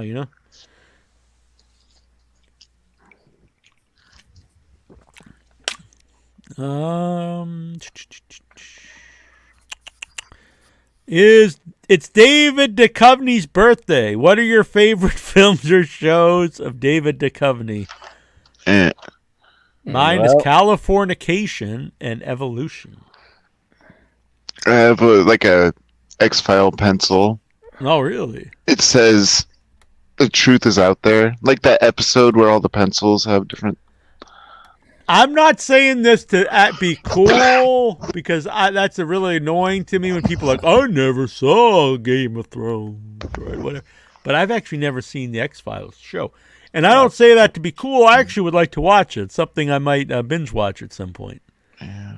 So I really have no answer for this because I don't know if I really know if I'm really familiar with anything with David. I know he is, but I'm not really sure if I've seen much with him. My answer would be California because the movie Californication? Nope. Oh, yeah, I'm a big fan of that movie too. Juliette Lewis. Yeah, I like that movie a lot. So that might be my answer. Yep. The Star Trek lady. What's her name? I forget her name. Michelle something. Michelle Pfeiffer. And then David Duchovny. Damn, he's in a lot of shit. Who, David Duchovny? Yeah. Yeah. When he first said, I was thinking of the redhead guy. Oh, yeah. I always hated that guy so much. And I just remember South Park. It was like, do your imitation of whatever's his name's career, and they kick the baby, and the baby just falls out the window. Yeah. What is that guy's name? The redheaded dude. He was on TV, went try to do movies, and didn't go anywhere. David Caruso. David Caruso. There we go. And he always had the sunglasses on. Yeah, he's so annoying. I don't watch a show he was on, like one of the NCIS, but my mom watches all that stuff. And anytime I would see any bit of it, every time he just comes in, no matter what the scene is, and he takes his glasses off, all cool, and he's like, hey. And all his delivery is just like, hey. And he just kind of leans into the camera and takes his glasses off. Every scene. He wants to be James Woods. He wants to be just the coolest dude around. Fuck yeah. Horrorbiz says he's blowing kisses. He blows kisses. You know what I have to say to that? Lucky kisses. He says kisses. I'm jealous. Yeah. The Elite assigned new contracts. I'm so happy. Are you? Well, I do think it would have been a disaster for them if they would have left. Not for them personally, but I think it would have been a disaster for AEW. It would have been bad, yeah. It would have been, I don't know. That would have really sucked. I mean, the company's called... Yeah. I mean, the company's called All Elite Wrestling, and then the Elite would leave. It would be pretty bad. They changed the company's name to All Punk Wrestling. Sometimes the Elite, or All Straight Edge Wrestling, or all better than you wrestling. All better than you wrestling, and you know it. Mm-hmm. It's a mouthful. Just like me. Boom!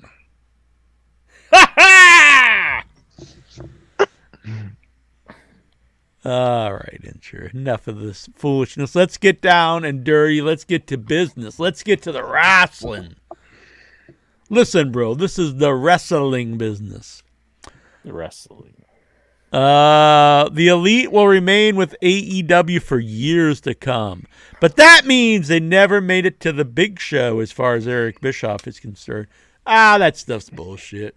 It's really even higher bullshit coming from the guy who ran WCW. Like, could you imagine having that attitude? Like, when you were the guy who owned the competition or ran the competition? I hate that idea anyway. Why is he such a cuck for WWE? He's just like, you never made it to big show. As revealed by Matt Hardy on his Extreme Life of Matt Hardy podcast, Kingston asked him whether he could join the Hardy Party group with Matt and Jeff and Isaiah Cassidy and Ethan Page once he returned from the G1. Oh my God, what a horrible idea, Eddie Kingston. Are you fucking crazy? You want to join that bullshit? Maybe he just wants group to be in. I don't know. You'd be better off joining fucking QT Marshall than that. QT probably take him.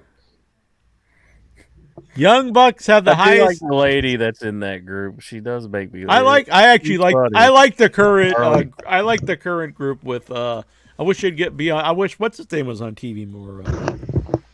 Powerhouse. Morrison. Oh yeah. He was on Rampage. Well, he did like a little thing for the group. What's her name? Harley. I forget, but I do like her too. Yeah, she's good. Young Bucks have the highest guarantee of any tag team ever. Makes sense considering they're the best ever. A company was founded off their backs. Funny. They said flips don't make money. They do the most flips and they make the most money. You love it to see it. Do you agree? Yep. I'm glad that they're making a lot of money. Yeah, I had a thought. Doesn't really affect me. I ain't getting none of it. Do you think they'll ever have a singles championship? Interesting. Go for the big one. It doesn't mean they have to break them up.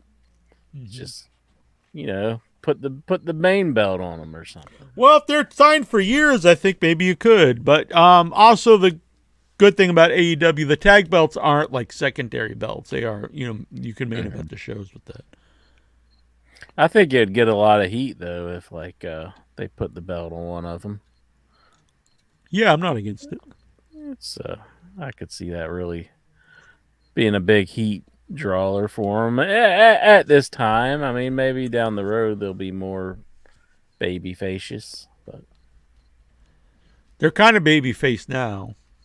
Yeah, they are getting a lot of cheers, but especially now that they resign. I would love to hear Cornette just going crazy though, like oh my God, the company's gonna go out of business in 3 months. If they put the belt on one of them, that would send him over the moon.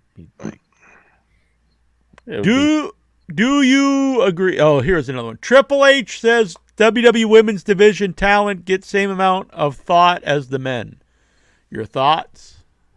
Well, one was just cut off the show. But they definitely do a better job than any time in my lifetime. They considered that match, and they said, let's just get rid of it.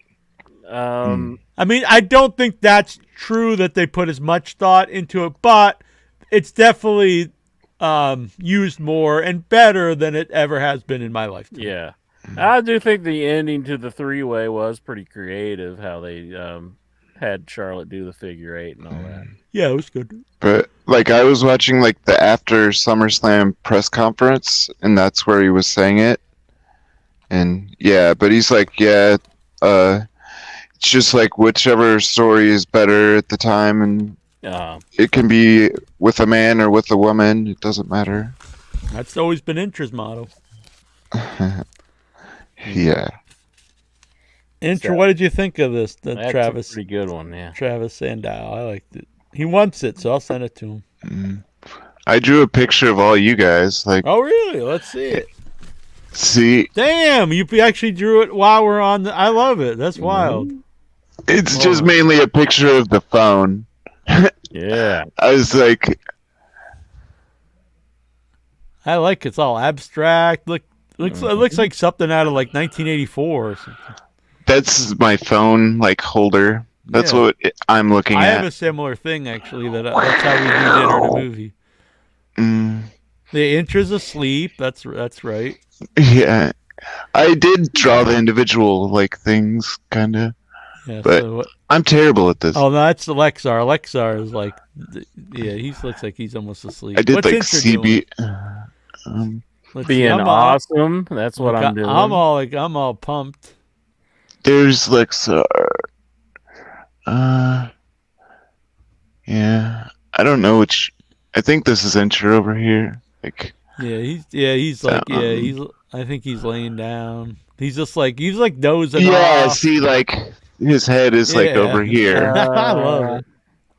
I'm being awesome. That's what I'm doing. And then there's Steven. Steven looks with his glasses demented or something, but I like it. Yeah.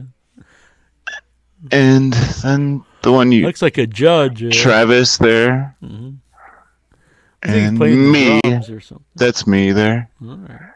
But then, yeah, Lexar is CBS Sports. Damn, I look crazy. I like that. Yeah. But I'm all about it. But it's a big just picture of my phone. I love it. I like it. That's good stuff. Aiden English doesn't think he will ever reunite with Miro in AEW. Does this upset you? It upsets me that he never got the recognition. Like, that was one of the most over things in wrestling, that whole group. When it was Miro Day and his wife, Lana, and Aiden English, singing him out to ring. That whole unit was so over. And then, I think they just had in their mind that they saw nothing in that guy no matter what he did. And that's unfortunate. I think he's talented. Get that a lot of WWE. Vince don't like you, he won't use you. ESPN ranked the top 10 pro wrestlers under 30 in the world. Interesting. Top 10, Logan Paul. It's hard. I'm not saying he's not talented, but it's hard to rank him in the top 10 when he only wrestles a couple times a year. Number 9, Liv Morgan. She's injured. Great ass. Set to the wrestling business. Number 8, Takashita. He is great. Big fan. 7, Carmelo Hayes above Takashita. Weird. As far as I know, he's a candy bar. Braun Breaker, number 6. He likes to break things. Number 5, Dirty Dom. That's a weird list. All right. Number 4, El Hijo del Vikingo. He is just pretty does sweet. the flips. No, he is very. I think he's great. I like 3 him. is way too high in my opinion, and that is Theory. Theory, yeah. That's too high. Is this like popularity or just the best? I guess. Number 2, Rhea Ripley. I'm down with that. And number 1, no arguments here. MJF. At least they did that. Now, question 17 by Lexar. I mean by Heel. Booker T says Main Event Mafia should have been as big. We did this one last week. Yeah. He's repeating himself to get to 20 now. 13 years ago today, WWE would sign Seth Rollins. Wow, that's a long time ago. What are your favorite memories? Honestly, probably stuff with the Shield. I think that was some of the great. That was standout stuff in WWE during that era. Yeah. It was unexpected when he turned, too. Yeah, it was. To me, it was like one of the last great things. I guess there's been other great things, but the last era that I really liked, probably. His current character is the shit. Oh, it's so bad. It's over. So there's a lot of stuff that's over that I don't like, so I can't say but just me personally, it stinks. Like, how does that? I don't understand people who are so against AEW and then they just totally overlooked this Seth Rollins character, which is just awful. He has interviews with everything, that sneaker show on Complex, it's Shaq is on it and Seth Rollins is going on it this week and stuff. So they're giving him a big push in the media right now. Yeah. I guess he is a champion that they just made, so they like to put him out in the media. And he's really Hollywood, all flashy and stuff. Hollywood. Well, he was in a Marvel movie. Oh. Hollywood, Jackie Jones. I don't know what character he was. Standing next to a mountain. Standing next to the OIB, I chop him down with the edge of my hand. You want anything from Hollywood introing him out there? Yeah. Get me I don't know, what can I have you get me from Hollywood? Get me a shirt, a pin, a hat. A whore! Some crack. Crack cocaine, eh? You know what, Incher? So they on Hollywood Boulevard, there's a cool it's a cantina bar. So it's like the cantina from Star Wars. And the cool thing, Incher, is they have mocktails. So they have fun drinks that are, that they make, but they don't have alcohol in them. So it's fun. You can go there, and you don't have to feel like a goof and just order a root beer or water or something. Because I'm in the same boat. If I go to a bar with people, and it's like, oh, I get a club soda with a lemon or lime. But now you can actually order fun drinks. It's cool. I thought there was going to be another moment so you could be like, you drink like a child. The hell? See, Bruce, this is what I got to put up with. I'm saying something nice that we could share a moment, and he tries to turn it into something negative. I'm just shell-shocked from all of Jackie Jones' abuse. Yeah, I've listened to this. I've listened to this show for a long time, so I can know how nice I am. Attest to. There's been controversy on the show before.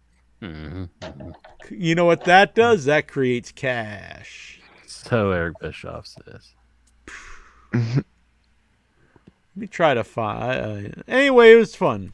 I suggest more places should do that. Mocktails. Mocktails. Woo. I'll always like DuckTales. Oh yeah, here we go. I had a drink called the Cock Knocker. Yeah, I don't remember what was in it, but it was one of the it was good. That's like Beavis and Butthead would say that. Hey, cock. Cock knocker.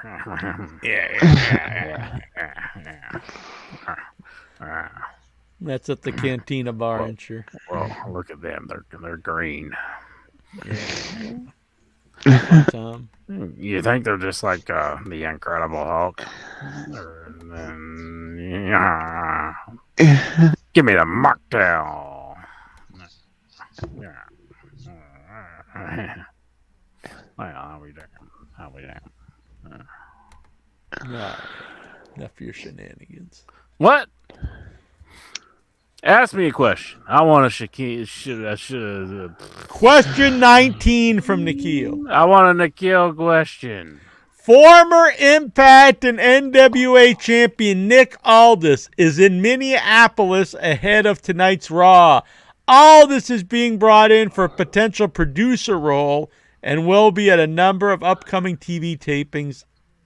PW Insiders reported.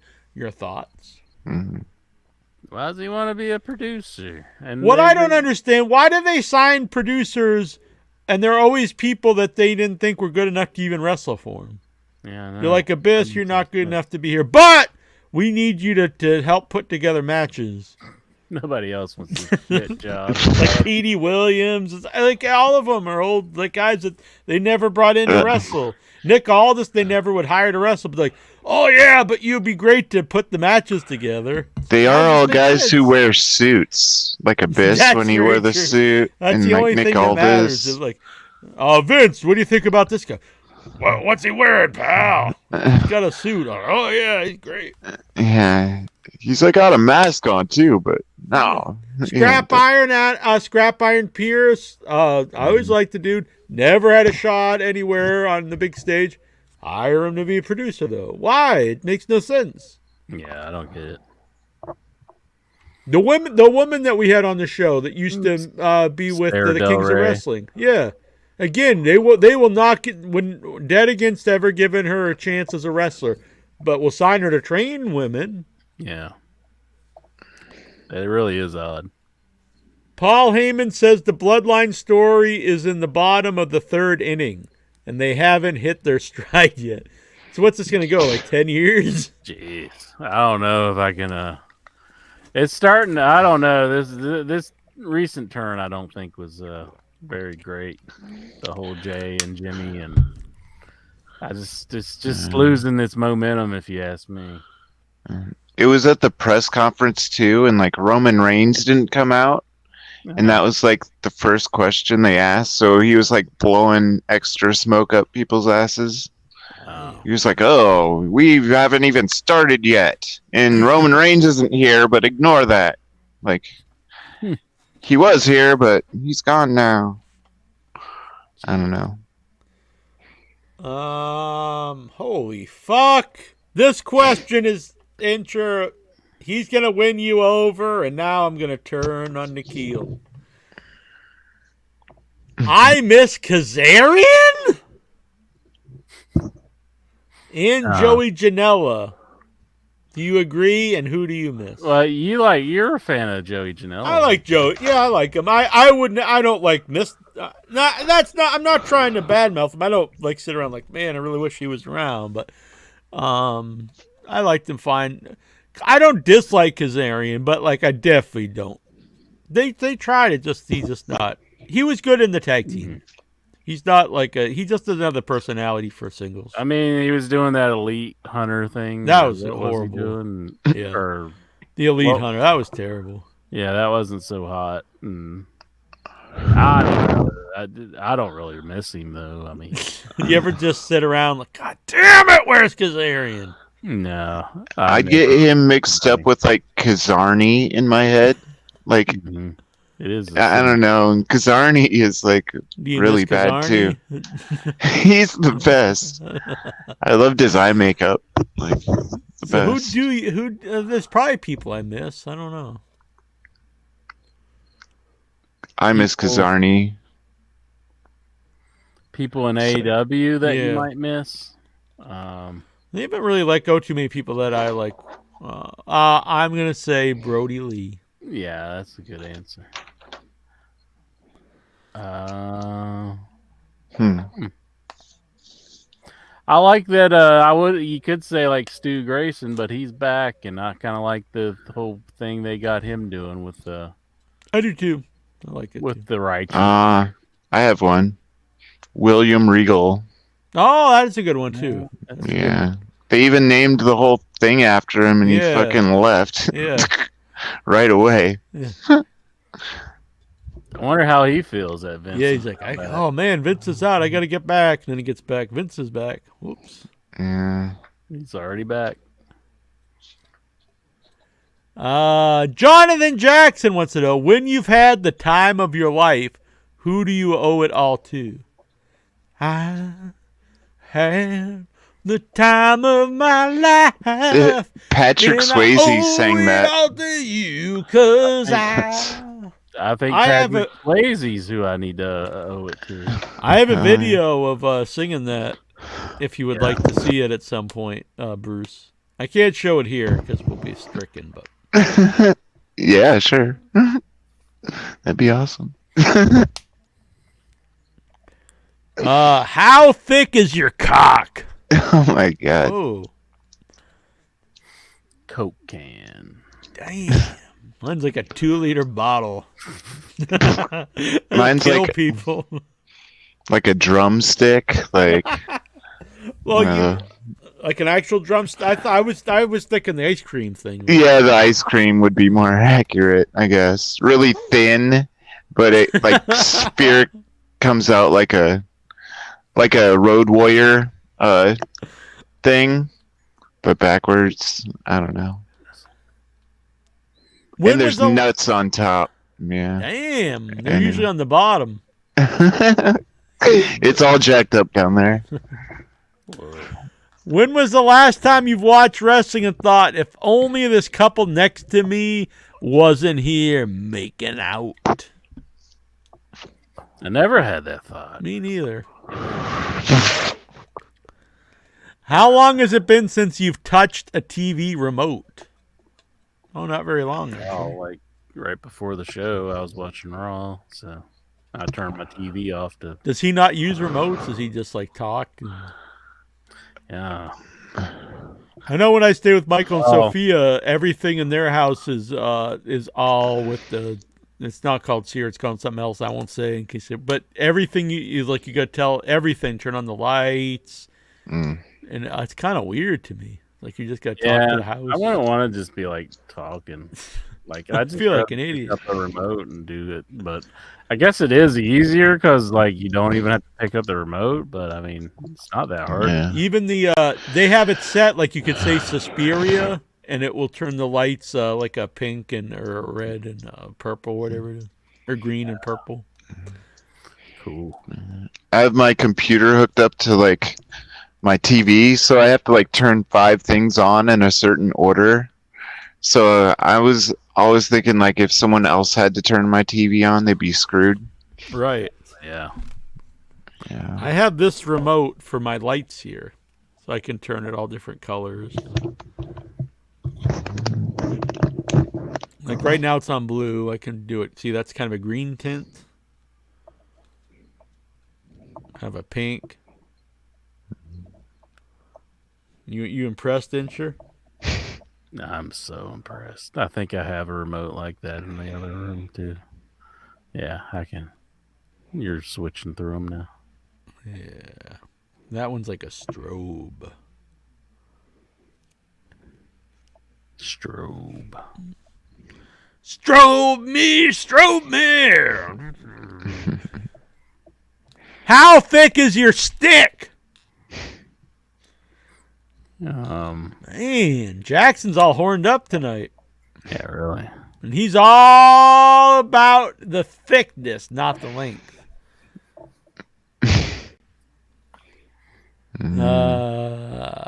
How long has it been since you touched a television?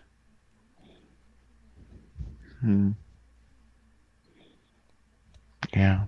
I don't know. Probably a little longer than the remote, I guess.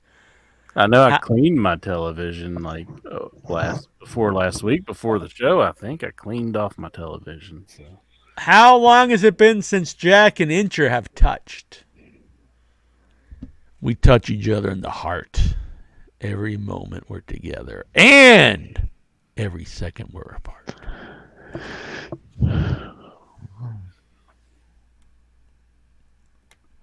We rubbed heads last time we met. And I don't mean these. Oh, Lord. We got any more? Tyler Stevens, how long is it? So Jackson's all about the girth, but Stevens, he's all about the length. I think they're colluding. What's with the fans here? They all like horned up here. They are. Is it a horny season? Summer's coming to an end. The rut. Summer loving had me a blast. Summer loving happened so fast.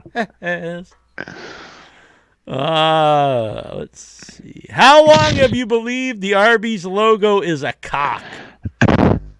My brother was the first one who brought it up. Really? He made it erect? No, the logo. Oh, I thought you meant he walked by and the logo just like whoop. That'd be pretty cool. No. I'm so hot I make a logo erect. So I think that was probably late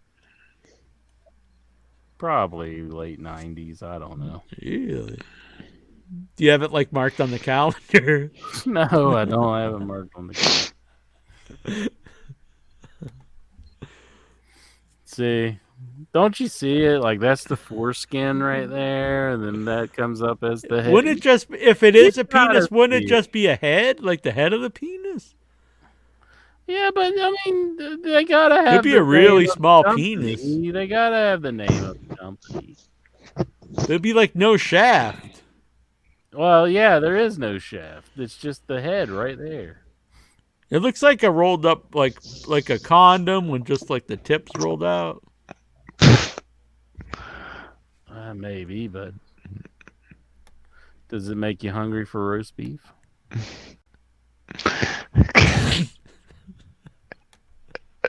I didn't even mean to hit that, but it made me laugh. Arby's got you all horned up. Nice. It's also funny that that's just like there. I never. No, that was like perfect timing. I was like, Jack's a genius. Pepe Poteet, do you think lizard people exfoliate their skin?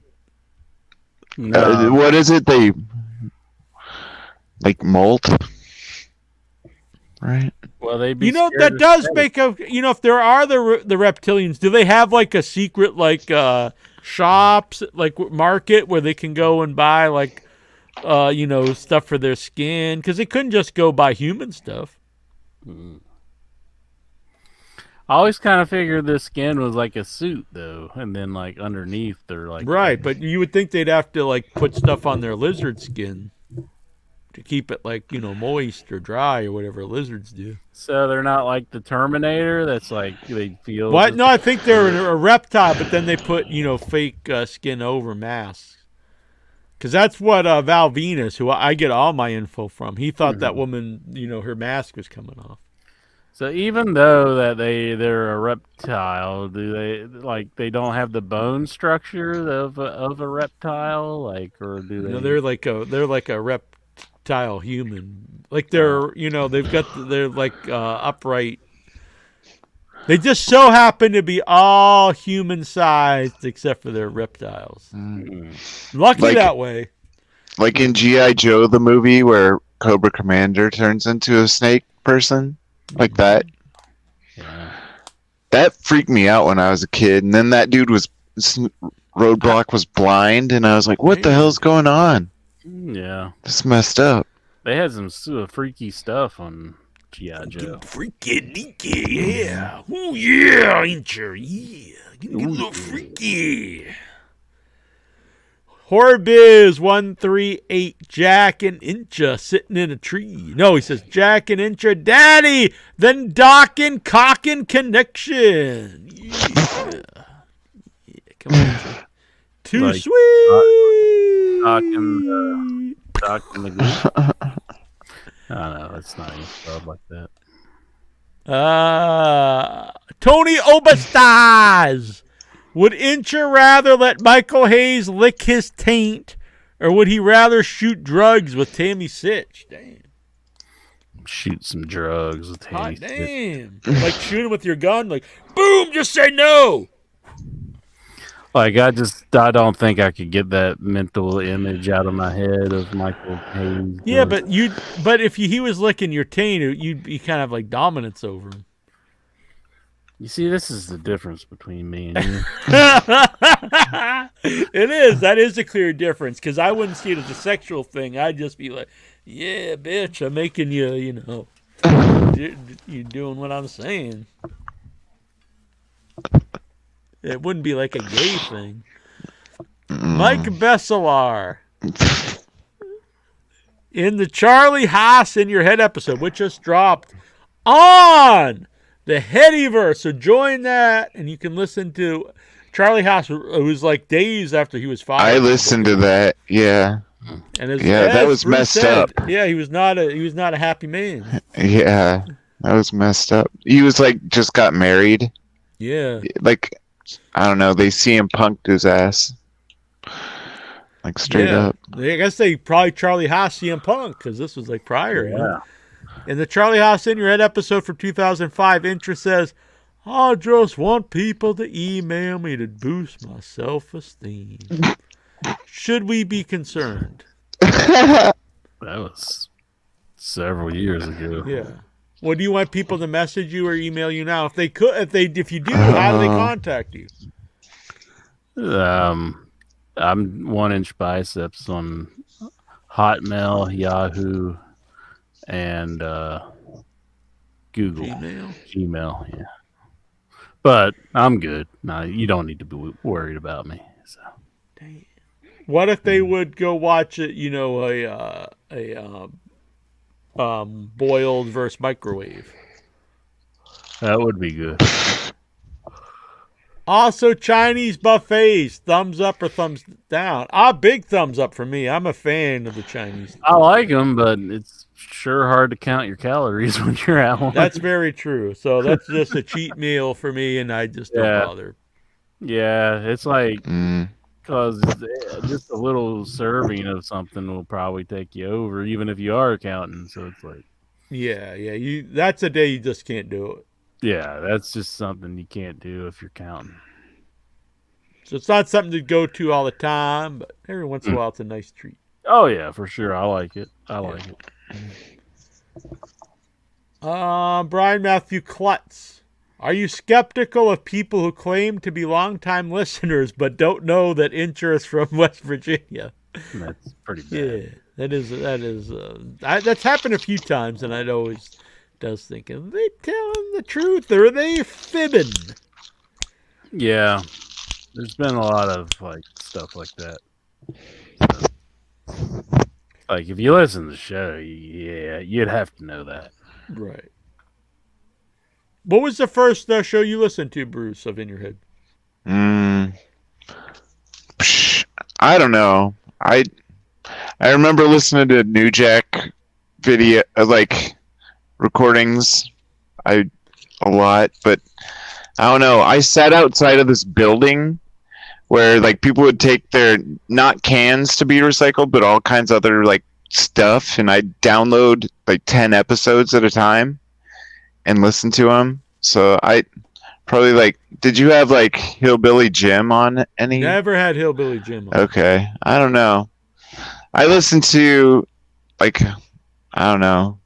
I downloaded like 15 or 20 of them and just like listened to them over and over and over again. Cool. So it just got ingrained in my brain. I like that. Yeah. Oh man, it just had enough.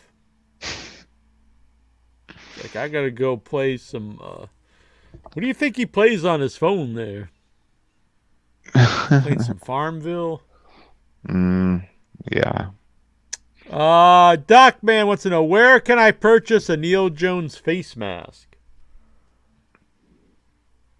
That's a good thing. We gotta get to work on that. I want to get some more shirts up.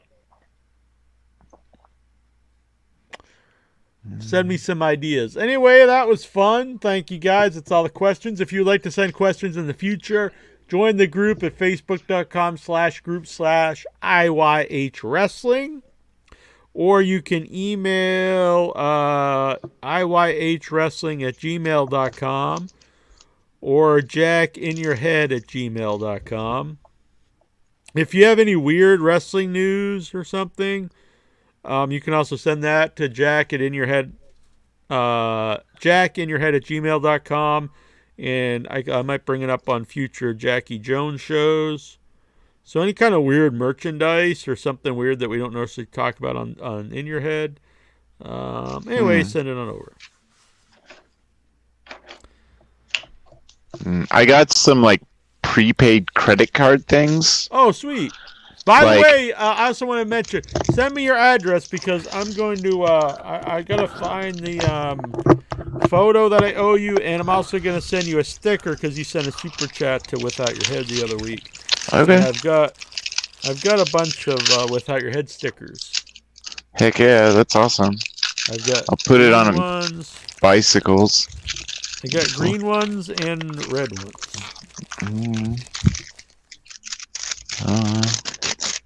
Wow, that's cool. I like that one. Cool. But yeah, you can order these for like free off of netspend.com or something. And on like Facebook, they're advertising them. So like I ordered 2 at a time. Like, and then they're like, "Oh, you've already ordered some."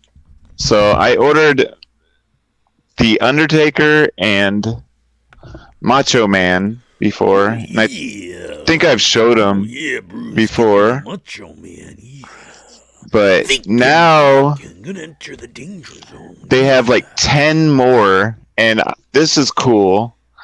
So there's like Rhea Ripley, and you can like load money onto them, or you don't have to. So this is just like mine.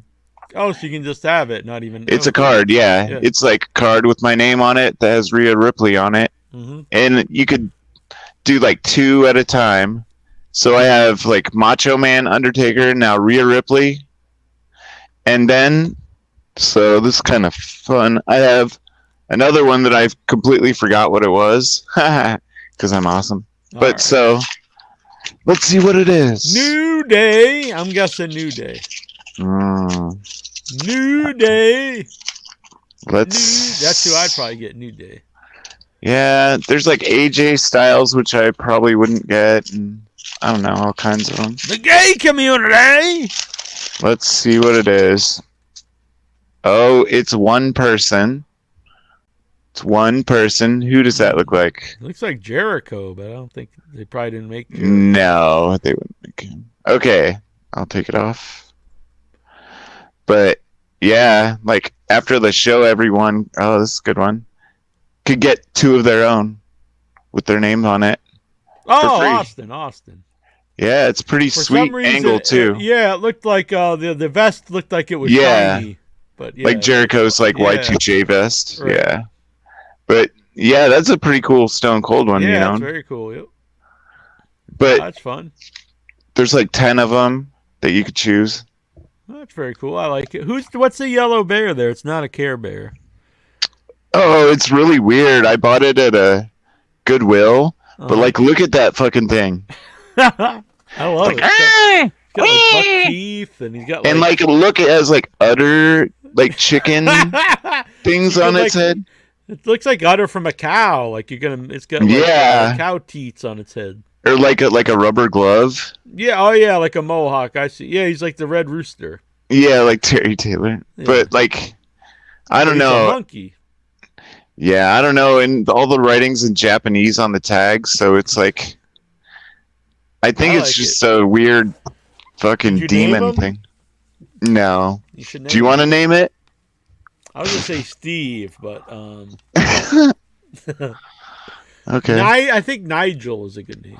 Nigel. Okay. Well, here's good old Nigel. Hey, I'm Nigel. You want to play? No. I just like the weird teeth. I like him too. It's cool. Yeah. It's really weird. I approve. Yeah.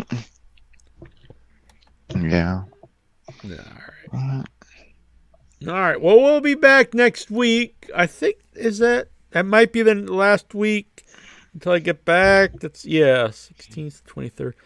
I leave the 24th, but I don't know if I'm really gonna have time to do the show. So so next week will probably be the last In Your Head for a few weeks, but we'll be back in a couple weeks after that. I'm going to LA to film Psycho Ape 2 and to do specials for the Blu-ray release of Once and Future Smash and End Zone 2. And then from there I'm heading to Genre Blast in Virginia for a screening of actually I have 4 movies at that festival, which is very exciting. So one I have a very small contribution to. I actually designed the 8-bit worm for fat fleshy fingers we play in there. I'm in this movie Cryptids, which I did 7 years ago and actually just assumed it was never being finished. Then out of the blue it was finished and it's out. And me and Joe Bob Briggs is in it, which is very exciting. Wow. So that'll be playing awesome. there. And then my first produced feature, the Once and Future Smash, which I'm also in, will be playing. And the movie that I'm in, End Zone 2, will be playing. So that's very cool. And myself and director Michael J. Epstein will be there doing Q&A and whatnot at Genre Blast. It's in the mountains of Virginia. From understand, it's an hour from the closest airport, so we have to fly into Washington D.C. and then we're taking like a shuttle. I don't know, sounds crazy, but it should be a good time. It's the 8th Genre Blast. I've heard good things about the festival. We're also playing this month at Buffalo Dreams Fantastic Film Festival. That's one of my favorite festivals, and I would like to go, but it's the same month of everything else. So it's hard to do everything at once. But anyone in the Buffalo area, I recommend. That's a really good festival. And Sophia Cassiola, co-director, will be in attendance for that one.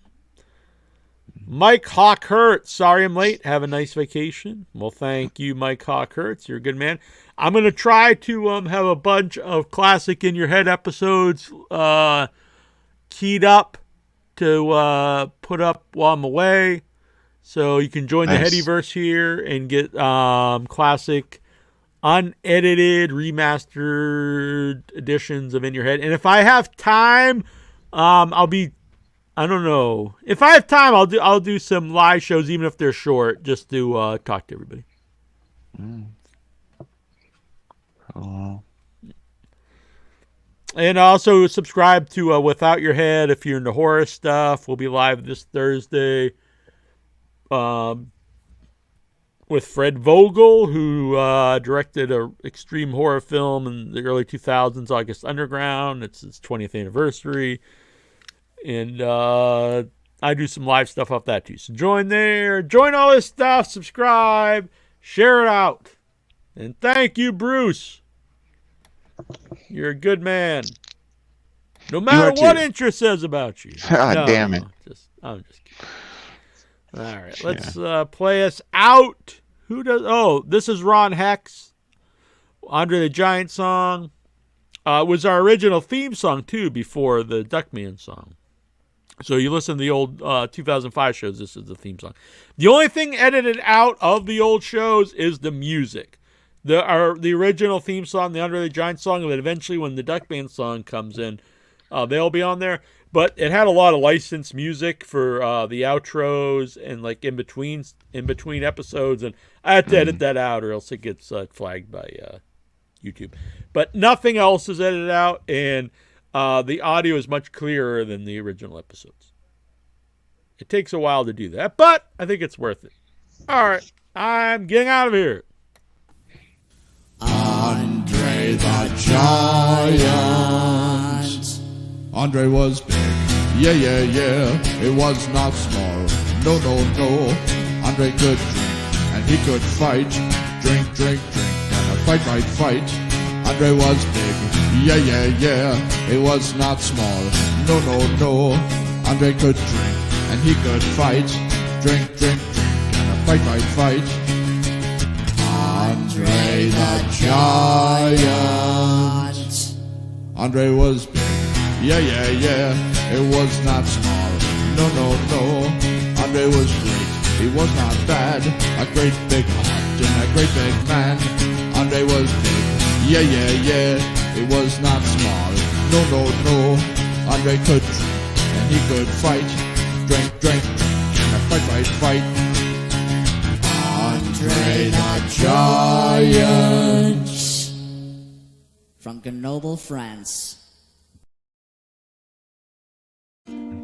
Andre the Giant. From Grenoble, France. There is actually a live version of that by me and Ron that we filmed at in a graveyard on Halloween. That's awesome. Here's a bonus if you guys want to see it. Let me find it. Hopefully I have it handy. It's very short. I drew you a picture. I showed Inter it, but do you want me to wait till you get it in the mail or something to see what it is? That would be to be a awesome. surprise. Yeah. It's really cool. I won't even tell you what it is. All right. Oh, apparently I have an ad on this. I showed Tazo too, so don't let him tell you. All right. Yeah, I won't trust that guy. All right. Now he'll send it to you instantly right now, just to fuck it all up. He didn't stay on very long with us, did he? Was he even here? Yeah, he was on right at the beginning. Oh, I missed the notification. I was watching other things because I didn't see it. Anyway. Andre the Giant. Andre was big, yeah, yeah, yeah. He was not small, no, no, no. Andre could fight, and he could fight. He could drink, drink, drink, and a fight, fight, fight. Andre the Giant. Andre was big. Yeah, yeah, yeah. He was not small. Oh, no, no. Andre was good. He was not bad. A great big heart and a great big man.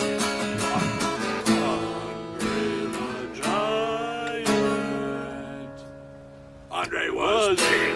Yeah, yeah, yeah. He was not small. No, no, no. Andre could drink and he could fight. Drink, drink, drink, and a fight, fight, fight. Andre the Giant from Grenoble, France.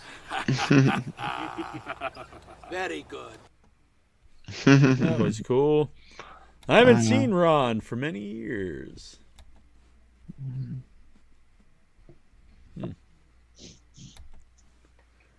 I also, I probably showed this before, though. There's a, we were going to do a Piss in Your Face, like a new version of it. I've heard that song, actually. That's funny. Or I'm aware of it. Check this out. This is like from a Halloween costume. I have like 2 of these. Bloody scabs?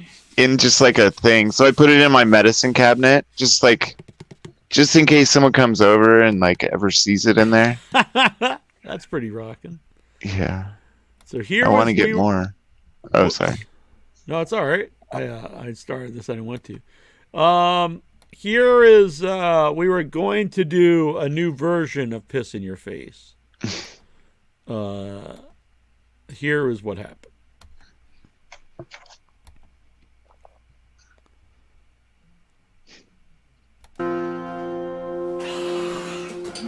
That's enough of that. Yeah, man, we're done. I'm done, we're done.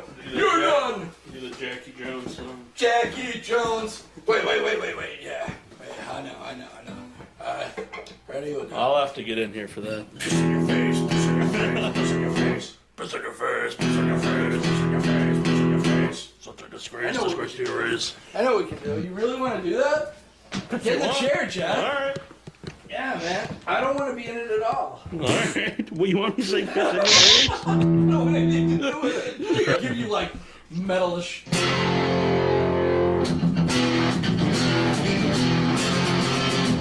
How's that? All right. I got this microphone to be hooked up enough. All right. Let me know when you're ready. Well, I'm ready. Is it running? Yeah. Okay.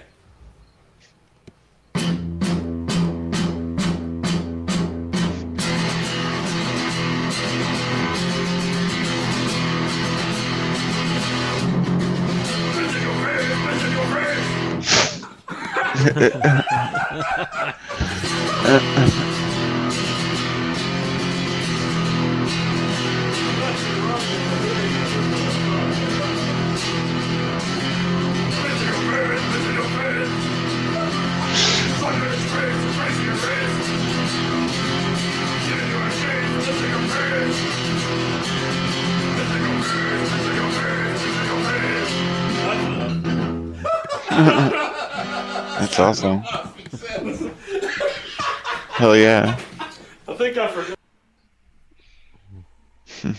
I was saying I forgot the lyrics. That's awesome, though. Yeah, it was fun. I wish we would have done a whole song of it. All right. I'm going to get out of here, but this was the little bonus post credits. I was going to eat one of those scabs, but I don't want to anymore. All right. Next time. Maybe next time. I even got a cup just like to.